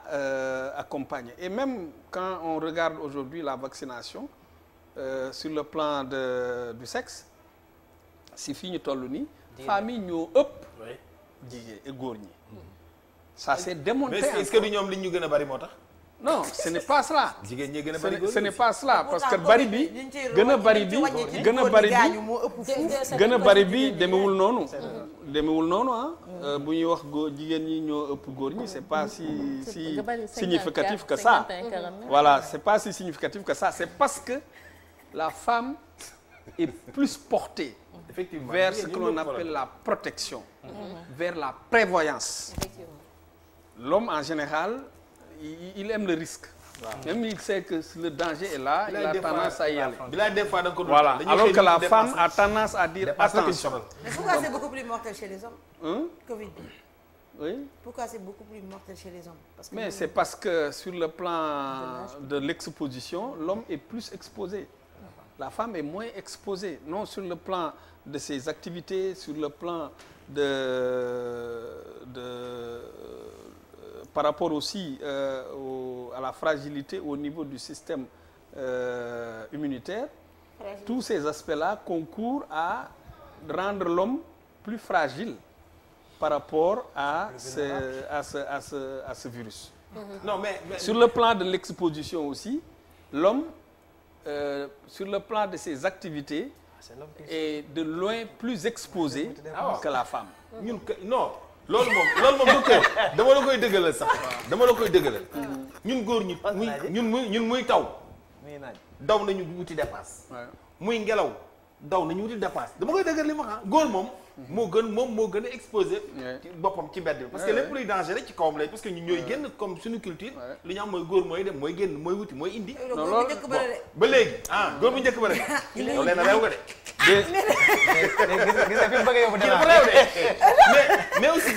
mais aussi tamit aussi ñëpp benn jàngat. Même sur le plan de la prévoyance, c'est-à-dire la femme est plus portée à ce que l'on appelle faggu. ñoom ñoo ñëpp Pastef ñoo gën di faggu ko góor gi. c'est que ñoom ñoo ñëpp Pastef ci côté yu bëree bëri gis nga ñun góor li ñu mën mooy wuti xaalis ñëw dox ci kër gi mais éducation bi sax jigéen ñi la loolu moom jigéen ñi dañ leen koy parce que boobu ñoom bu ñu nekk woon ci kër yi dara du baax mais beneen bi aussi Mansour bëgg naa jël benn taxaw seetlu xam nga ñun aussi Sénégal dañu am benn habitude boo xam ne xaw ma dafa doy waar au début gars yi dañoo wax naan piqûre yi wóorul ku ko piqûre nangam benn jour man leen gars yi wóolu nañu piqûre yi de ñi ko yore la ñu wóolu parce que dañ ko politiser maanaam wóoluwuñu état bi nga xam ni ñoom ñoo war a wax ni dañu kii ñooñu doon wax naan piqûre yi wóoluwuñu ko léegi ñu naan voilà état bi léegi jël nañ seen nit di ko jox maanaam ñoom ñooy wax ñooy weddi c'est-à-dire les faits divers loolu moo ñuy yóbbu ci yenn problème yi mais yaakaar naa ne ñii nga xam seen métier lay scientifique ñu xool ba xam ni lii buñ ko jëlee buñ ko defee ci yaramu nit dara du ko jot yaakaar naa ñii seen métier ak waat bi nu waat ak diggante ak seen borom yaakaar naa lu ciy lor doomu aadama franchement parler duñ ko war a risqué boobu bakkan boobu ak nuñu ko il faut ñun ñoo mën a logique mais ñi doon taxaw tey ci télévision yi ak ci réseaux sociaux yi di kaas naan bu leen piqûre yoo tey ñoo naan état bi jël na ko jox na ko ay xaritam jox nañ ko ay nitam c'est-à-dire ñoom ñoo ñuy dugal ci yoo xam ni da ngay dem ba ñun dañuy am jiix jaaxa Sénégal lambda bi bëgg a dem sax danaan est-ce que wóor na est-ce que dinaa dem mais il faut ñu xam ni waa kër docteur lu ñu xool ba xam ni lii bu ñu ko defee ci yaramu doomu aadama dara du ko jot il faut ñu gëm leen ñoom bi ci des nag piqûre yi ñàkk yàgg na ci réew mi ñun ñii juddoo fii Ndakaaru ay pistolet la ñuy suñu ñàkk yi dafa jar ci lañ daan wax sax da nga xam ne booy temps yeeg booy kii. en tout cas pour vaccination bi dafa yàgg. képp koo nga xam ne nii war nga ko def te defoo ko fi ñu jëm. fi ñu jëm dañ ko voilà effectivement. di nga bëgg a tukki benn réew mi tukki ñi ngi waaj. di nga bëgg a jàpp péage bi ci carnet ñun la boo ñàkku loo jaar santé. waaw mooy exigence bi li nga xam ni moom lañ daan wone carnet de vaccination yi ñuy wone pour voyager.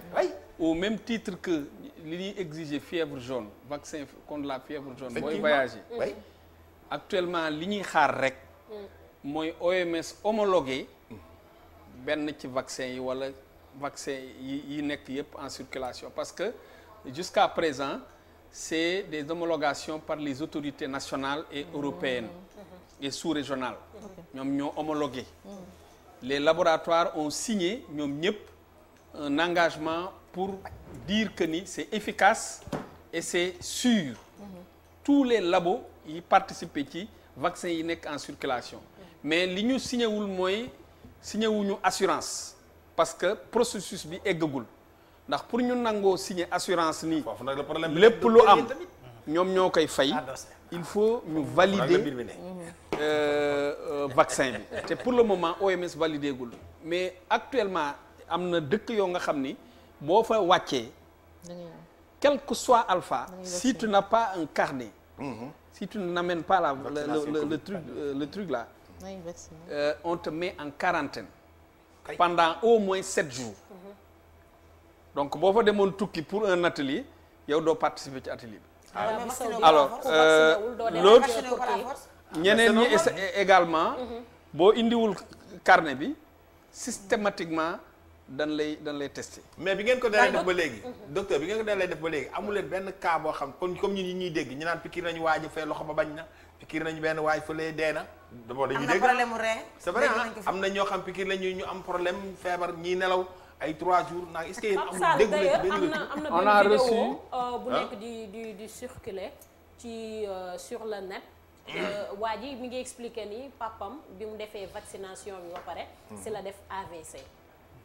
mu ñu demaat yow mu nee na papam dara jotu ko woon il était bien portant demaat nañ ba ci médecin bi laaj kooku et tout d'après li muy expliqué waa ji nee na ko c'est sûr et certain que ni vaccin bi moo provoqué AVC bi. non lui il peut pas dire ça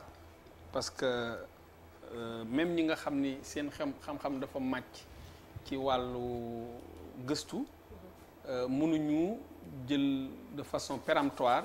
daal di ni parce que kii vacciné wu na def na AVC vaccin bi moo ko def ndax nit ñi ngi def AVC tous les jours y a des AVC tous les jours nit ñi dañuy développer yi ñuy constater yépp loolu moom moo tax vaccination bu mbir amee dañuy def loolu ñu tuddee une investigation y a ce que l'on appelle un comité scientifique d'imputabilité ñoom ñooy jël tous les éléments pour xool relation bi par rapport ak nit ki sur cette base là ci la ñu mën a wax ni kii bi moo ko imputé et jusqu'à date il y a plus presque de 30 millions de personnes qui ont pris le AstraZeneca bi plus de 30 millions. Il y a aucun cas grave aucun qui a été imputé à ce vaccin jusqu'à date. Donc pour le moment nous on ne peut pas a priori jël événement yi nga xam ne moo am parce que pour le moment ñun événement yi ñu jot sur les environ 22 ou 26 événements yi ñu si jot yëpp li ëpp Sinopharm moom la te Sinopharm bi c'est des quelques céphalées ak kii yu demee noonu benn cas mooy cas boobu ngeen di wax paralysie hémiplégie bi mu am te pour le moment les investigations yu ñu jot a def amul benn lien ak vaccin bi nga xam ne nii moom la ñu jox kii bi léegi nag dafa am loolu ñu tuddee réactogénicité de l'organisme qui est spécifique par rapport ak nit ku nekk yow sa yaram mun na bañ a bokk nu muy réagir par rapport ak sama yaram bu ñu joxee le même vaccin. d'accord docteur ñu ngi ñëw ci yow Alaaji ñu ngi ñëw ci sa question dañuy jël ki nga xamante ne moo di Abdoulaye même bu nekkee d'accord ma ci sànq li nga ne góor yi gën a exposé jigéen ñi dañuy xëy di dem ñëpp a exposé dama yaakaar ni est-ce que nekkul sur le plan biologique xëy na peut-être explication li nga xamante ne dem na en tout cas daal Abdoulaye Ndiaye Abdoulaye waaw Léna Salif Abdoulaye la nga xalaat ci vaccin yi ci vaccin yi waaw docteur mi ngi nii nee na mën nañ ko wóolu de mën nañu dem vacciné wu ci ni mu gënee parce que ñi vacciné wu boobu ba même bu nekkee am na ci ñoo xamante ne après feebar nañ gisuñu ci benn cas grave te man de dama jaaxal mooy ñu ngi vacciné wu waaye cas yaa ngi yokku rek vaccin daal loo ci mën a dégg vaccin bi gën a fort mooy bañ koo am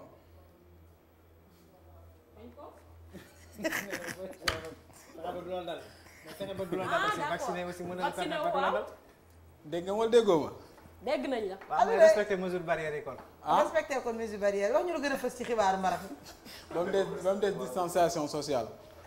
loolu mënul nekk Sénégal. waaw li ci gën a fës ci xibaar yi bokk na ci nag daañu wax lu jëm ci accident bi am ak oto ba taañaañal saaraal dëgmali ci ab mur file ci xoolu Dakar ci jëppal foofee ca daara ja ñoom ña fay nekk yëglu ca teel ne day kilifa yi nañu nag sàmm seen kaaraange ndax loolu yi tiital na leen lool ci daamar googee di 4-4 fëx dëgmali foofee bët mur ba ci biir xibaar yi daañu wax lu jëm ci nag xëy na xabaar la bu dul neex Père Sall Bigué Ndiaye ca microcentral ya ndax lu jëm ci salle de spectacle yi moom ndeem yëkkati nañ lii di état catastrophe sanitaire bi tënk ga ñu tënkoon askan wi ñoom déet nee nañ leen def leen ndànk xawaare moom boo moytuwul dafa am loolee ñoom méttal nañ ko yëkkati ci ay kàddu ne nag kilifa yi nañ xoolaat dogal boobee ñu jël leneen ci xibaar Sénégal nag bu doon ndot lañ koy jël ab élève ñu ne nag dafa redoubler wala ndarde la ci wàllum démocratie ak liberté d'expression déet la wax ña fare ci task force républicaine ne déet fii ba léegi mbir yi mu ngi fiy dox ci démocratie mu Ndiaye Cissé bu ONG 3D ne mukk ci àdduna tey jii la wala gën a ay lii di recul démocratique gën na fee fës yeneen ci ponk daan nañ ci fësal faram-fàcce ko ci kanam benn saa merci beaucoup Abdoulaye Ndiaye on se donne rendez-vous à 19h Abdoulaye. waaw incha allah. incha allah Alaaji Sall bi sa question. waaw xam nga docteur fan laa doon laaj mooy fi nga doon waxee sànq parce que ki am maladie soit ki am diabète wala ki am benn maladie bu nekk ci moom est-ce que balaa ñu koy vacciner dañu koy saytu wala day ñëw rek ñu vacciner ko noonu parce que foofu tamit aussi il faut que nit ñi xam ndax ki am maladie bi ki am diabète ki am cardiaque ki am lii ak ki amul dara. est-ce que ñoom ñoo bokk ni ñu leen di kii topp. c'est la même chose parce que essai clinique yi. dañ ko def ci catégorie yooyu yëpp. catégorie bi ñu ko defagul woon. mooy ceux qui avaient plus de 65 ans. mais bi ñu demee ba pare phase 3 bi ba démarrer phase 4 bi. ci la au niveau de la Suède. ci la ñu ñoom. jël nit ñu am ci âge boobu vacciner leen c'est donc presque des cobayes en fait 65 ans chez eux donc voilà ils ont fait ça et ils ont vu que pratiquement il y avait plus d'hospitalisés au niveau de cette catégorie donc et ça a été documenté immédiatement ñu daal di koy boole parce que loolu ñu tuddee actuellement nii mën nañoo wax ni ci phase 4 la ñu nekk par rapport ak vaccination bi ndax amul benn vaccin bu OMS homologué officiellement donc vaccin yëpp dañu toll ci phase boo nga xam ne nii comme dañuy def course contre la montre pour gaaw a sauver nit ñi loolu moom moo tax on n'a pas attendu les procédures ba mu egg complètement pour mun ko utiliser ndax loolu éthique sax daf ko nanguwul ndax gis nga ni lii mi ngi aar nga ni non damay xaar ba ñu def commission yi réunir et cetera loolu éthique nangu. loolu moom moo tax ñuy vacciner nit ñi de façon directe. te jusqu'à présent amul benn kii booy ñëw boo dikkee amul ay effectivement mun nañ la laaj. ndax tu es diabétique ndax tu es diabétique et cetera yooyu mun nañ la ko laaj. c'est pour des problèmes statistiques. pour que aussi dans la pharmacovigilance. ñu mun a am des données pour mun a suivre. ça va kii bi mais pour le moment il y a aucune limite par rapport à ça. mais docteur. waaw Mariama. non en fait c'est assez compliqué parce que comme li ma doon wax nii léegi nii nit dafa am culture bi dafa am jeexital ci suñu ak ci suñu comportement donc wax bi bari na supputation yi bari na parce que supputation bu bari rek nit du xamante nu muy comporter effectivement man je pense que il faut lu nekk ñu bàyyi ñi nga xamante ne nii mooy seen métier ñu wax ci def ci man tey waruma di immixé wu ci di médecin yi di def parce que du sama liggéey jànguma ko donc di def ay commentaires yoo xamante ni yow après da ngay toog sa kër jël sa téléphone wax ci loo xamante ne tasaare ko c'est vrai de yëngal àdduna je pense que àq la donc nit ci lu muy nekk rek na wax lu nekk ci àqulaay taalaam lu mu xam man de loolu laa gëm damay wax lu ma xam donc man lu ma bëgg xam rek docteur mooy léegi tonton Sala wax na ko bu fekkee ne da ngay ñëw vacciner wu par exemple bu ñu la laajee say pathologie est-ce que dañ lay tester avant ñu lay vacciner wala non y a aucun test léegi est-ce que tamit bu nga am Covid bu fekkee vacciné nañ la fekk nga am Covid amul beneen non am Covid mooy lan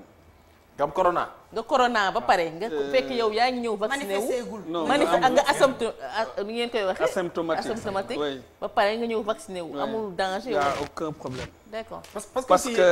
parce que vaccin bi du virus buñ lay dugal du virus buñ lay dugal nit ñi dañuy wax nag ne virus la non c'est adénovirus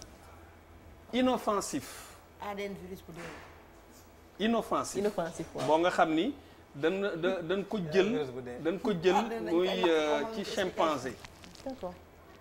adénovirus boobu ñun ak chimpanzé ñoo ko bokk léegi virus boobu moom la ñu jël ba pare rendre ko inoffensif soog la ko dugal mais pour ñu avant ñu la koy dugal dañ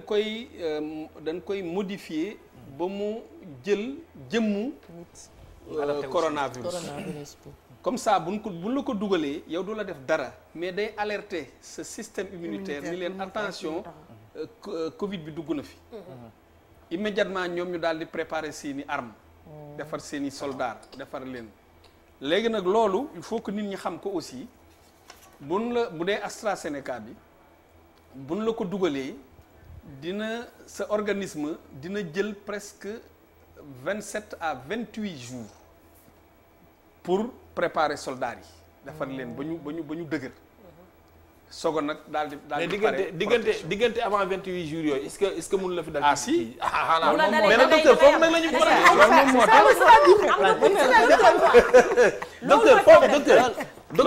looloo tax ngay dégg ñu ni voilà bon parce que non seulement vaccin bi efficaceul à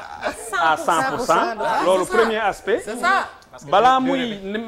opérationnel dafa am durée bu muy jël ba loolu moom moo tax bii sax bii nii moom premier vaccin première dose mooy AstraZeneca bi première dose bi bu demee ba 27 à 28 jours nekk na au top en termes de protection ou d'action laay wax alors léegi buñ la ko ñàkkee da ngay toog bu ñu toogee 3 mois. 3 mois yëpp tu es protégé.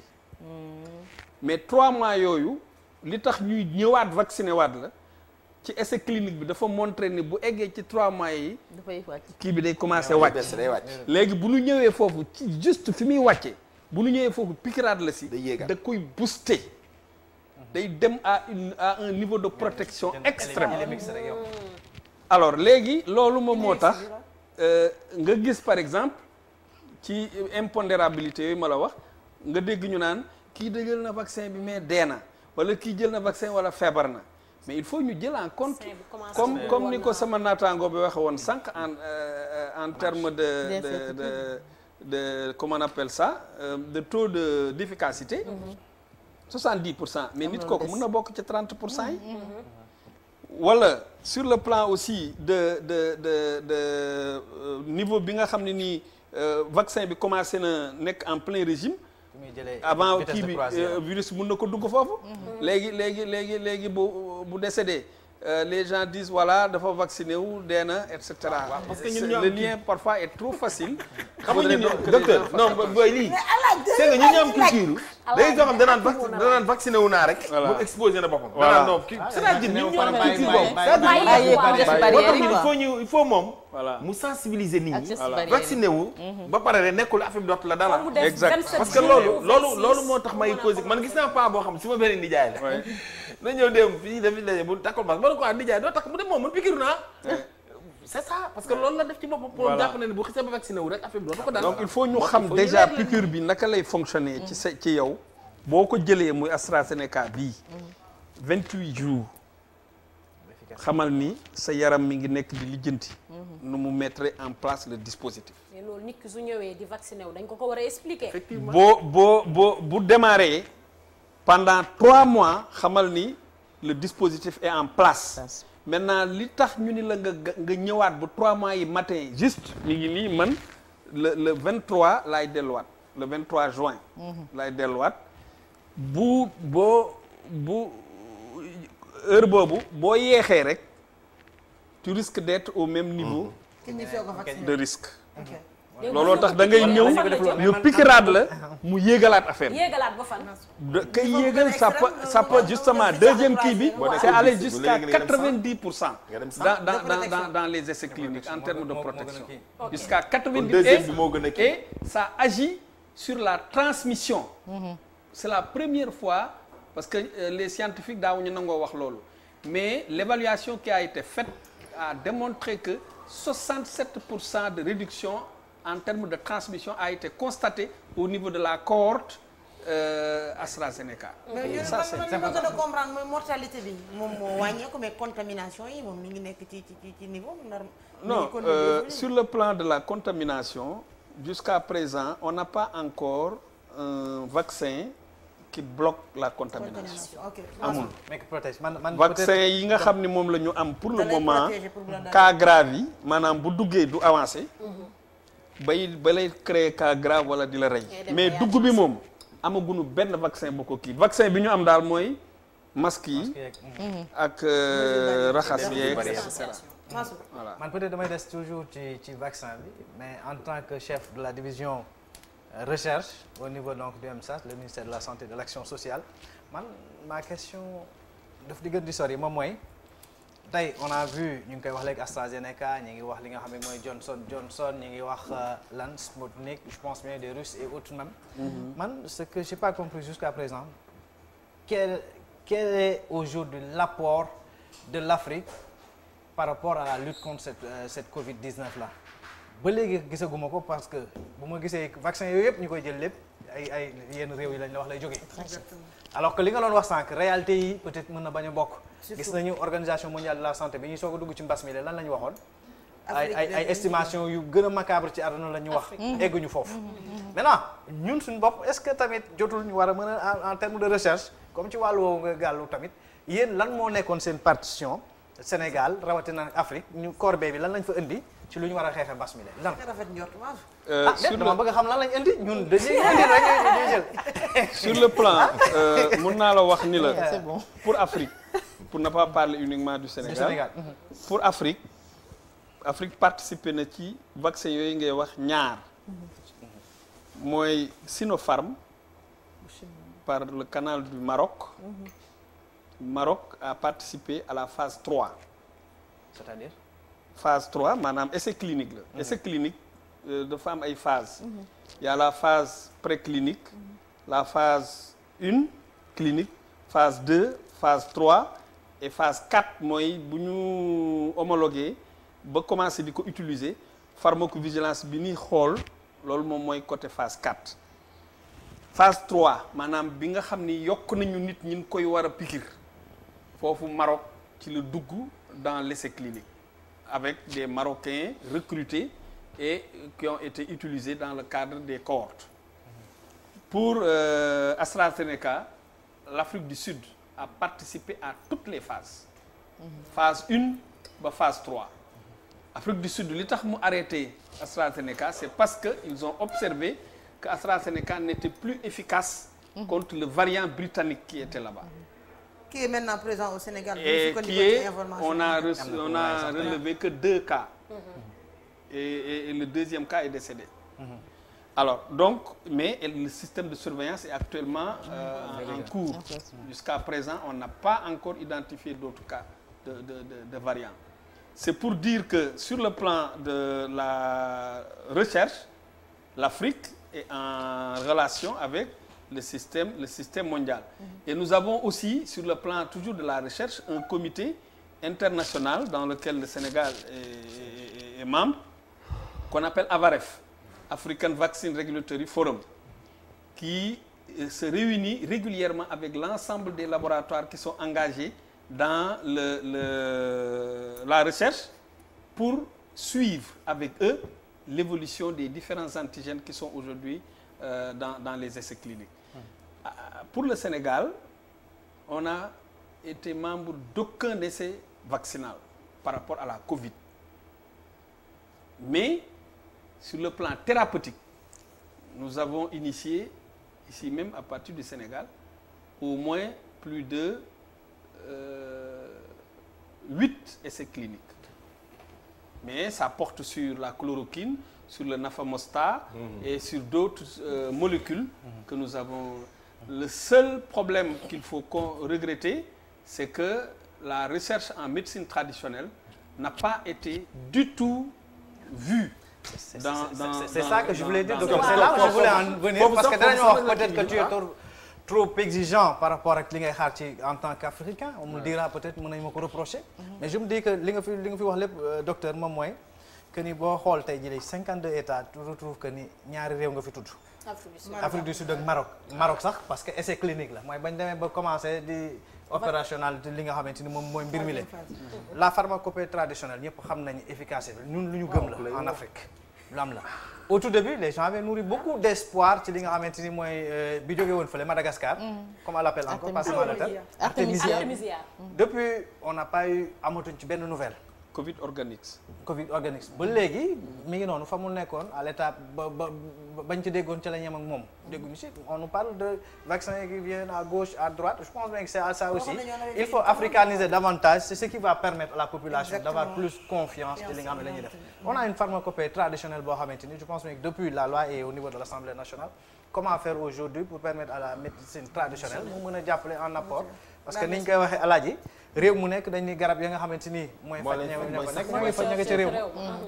waaw loolu moom am na mais pour ce qui concerne la médecine traditionnelle avec le Covid organics vous savez pertinemment Covid organics c'est un président qui a porté le projet c'est un président qui a porté le projet qui est allé même le défendre à l'OMS alors mais sur le plan scientifique dafa bari woon ay insuffisances et bi ñu waxee wax le président du Sénégal bon parce que mbas mi chacun cherche hein. Bien sûr. Bi mu déggee loolu il a affrété un avion pour aller prendre une dotation à Madagascar indi ko mais heureusement bi mu ko indee ñëwul rek ne aca jox leen nit ñi dafa ni vous les scientifiques mbir maa ngi noonu seet leen ko mais effectivement quand bi ñu xoolee ñu gis ni dafa bëri ay insuffisances sur le plan scientifique am na même ay plantes yoo nga xam ni Madagascar la nekk mais les éléments scientifiques de ces plantes là les malgaches nanguwuñu ko jox donc sur le plan de la compréhension même du truc on a dit que nous on ne va pas engager di def un essai clinique avec des éléments yoo nga xam ni dafa bari ay insuffisances loolu moom moo tax on a mis une objection pour que cet essai-là soit mené au Sénégal et sur le plan maintenant des dispositions à prendre nous avons instruit nos différents scientifiques surtout ceux qui travaillent dans la pharmacopée de continuer l'exploration pour voir les plantes qui pourraient éventuellement être utiles mais Covid organics dans sa composition telle que nit ñu ko indilee noonu lañ ko jëlee teg ko de côté. pas du tout parce que dafa amoon ay manquements. ci vaccin bi muy waaye ñëw dañu ne woon par priorité la ñu ne ñi gën a mag personnes âgées les personnes à mobilité réduite la ñu waxoon la ñuy commencer doo mais dañ gis ni vaccin bu mu ñëwee daa mel daa demee bordé. demee boor mooy lan. demee boor mooy lan personne âgée yi ñu waxoon ni fa la ñuy njëkk commencé ak yooyu.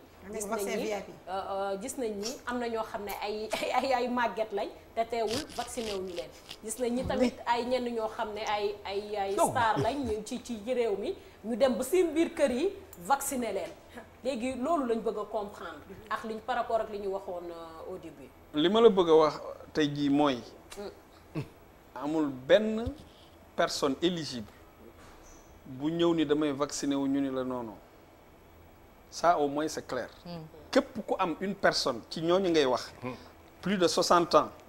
comorbidité. personnel de santé. boo demee centre boo dem ñu vacciner la ça au moins c'est clair. mais vaccin yi dafa am aussi durée. buñ ko fi tegee. am nit ñi di kii di wax di kët yi. dafay yàqu. dafay yàqu.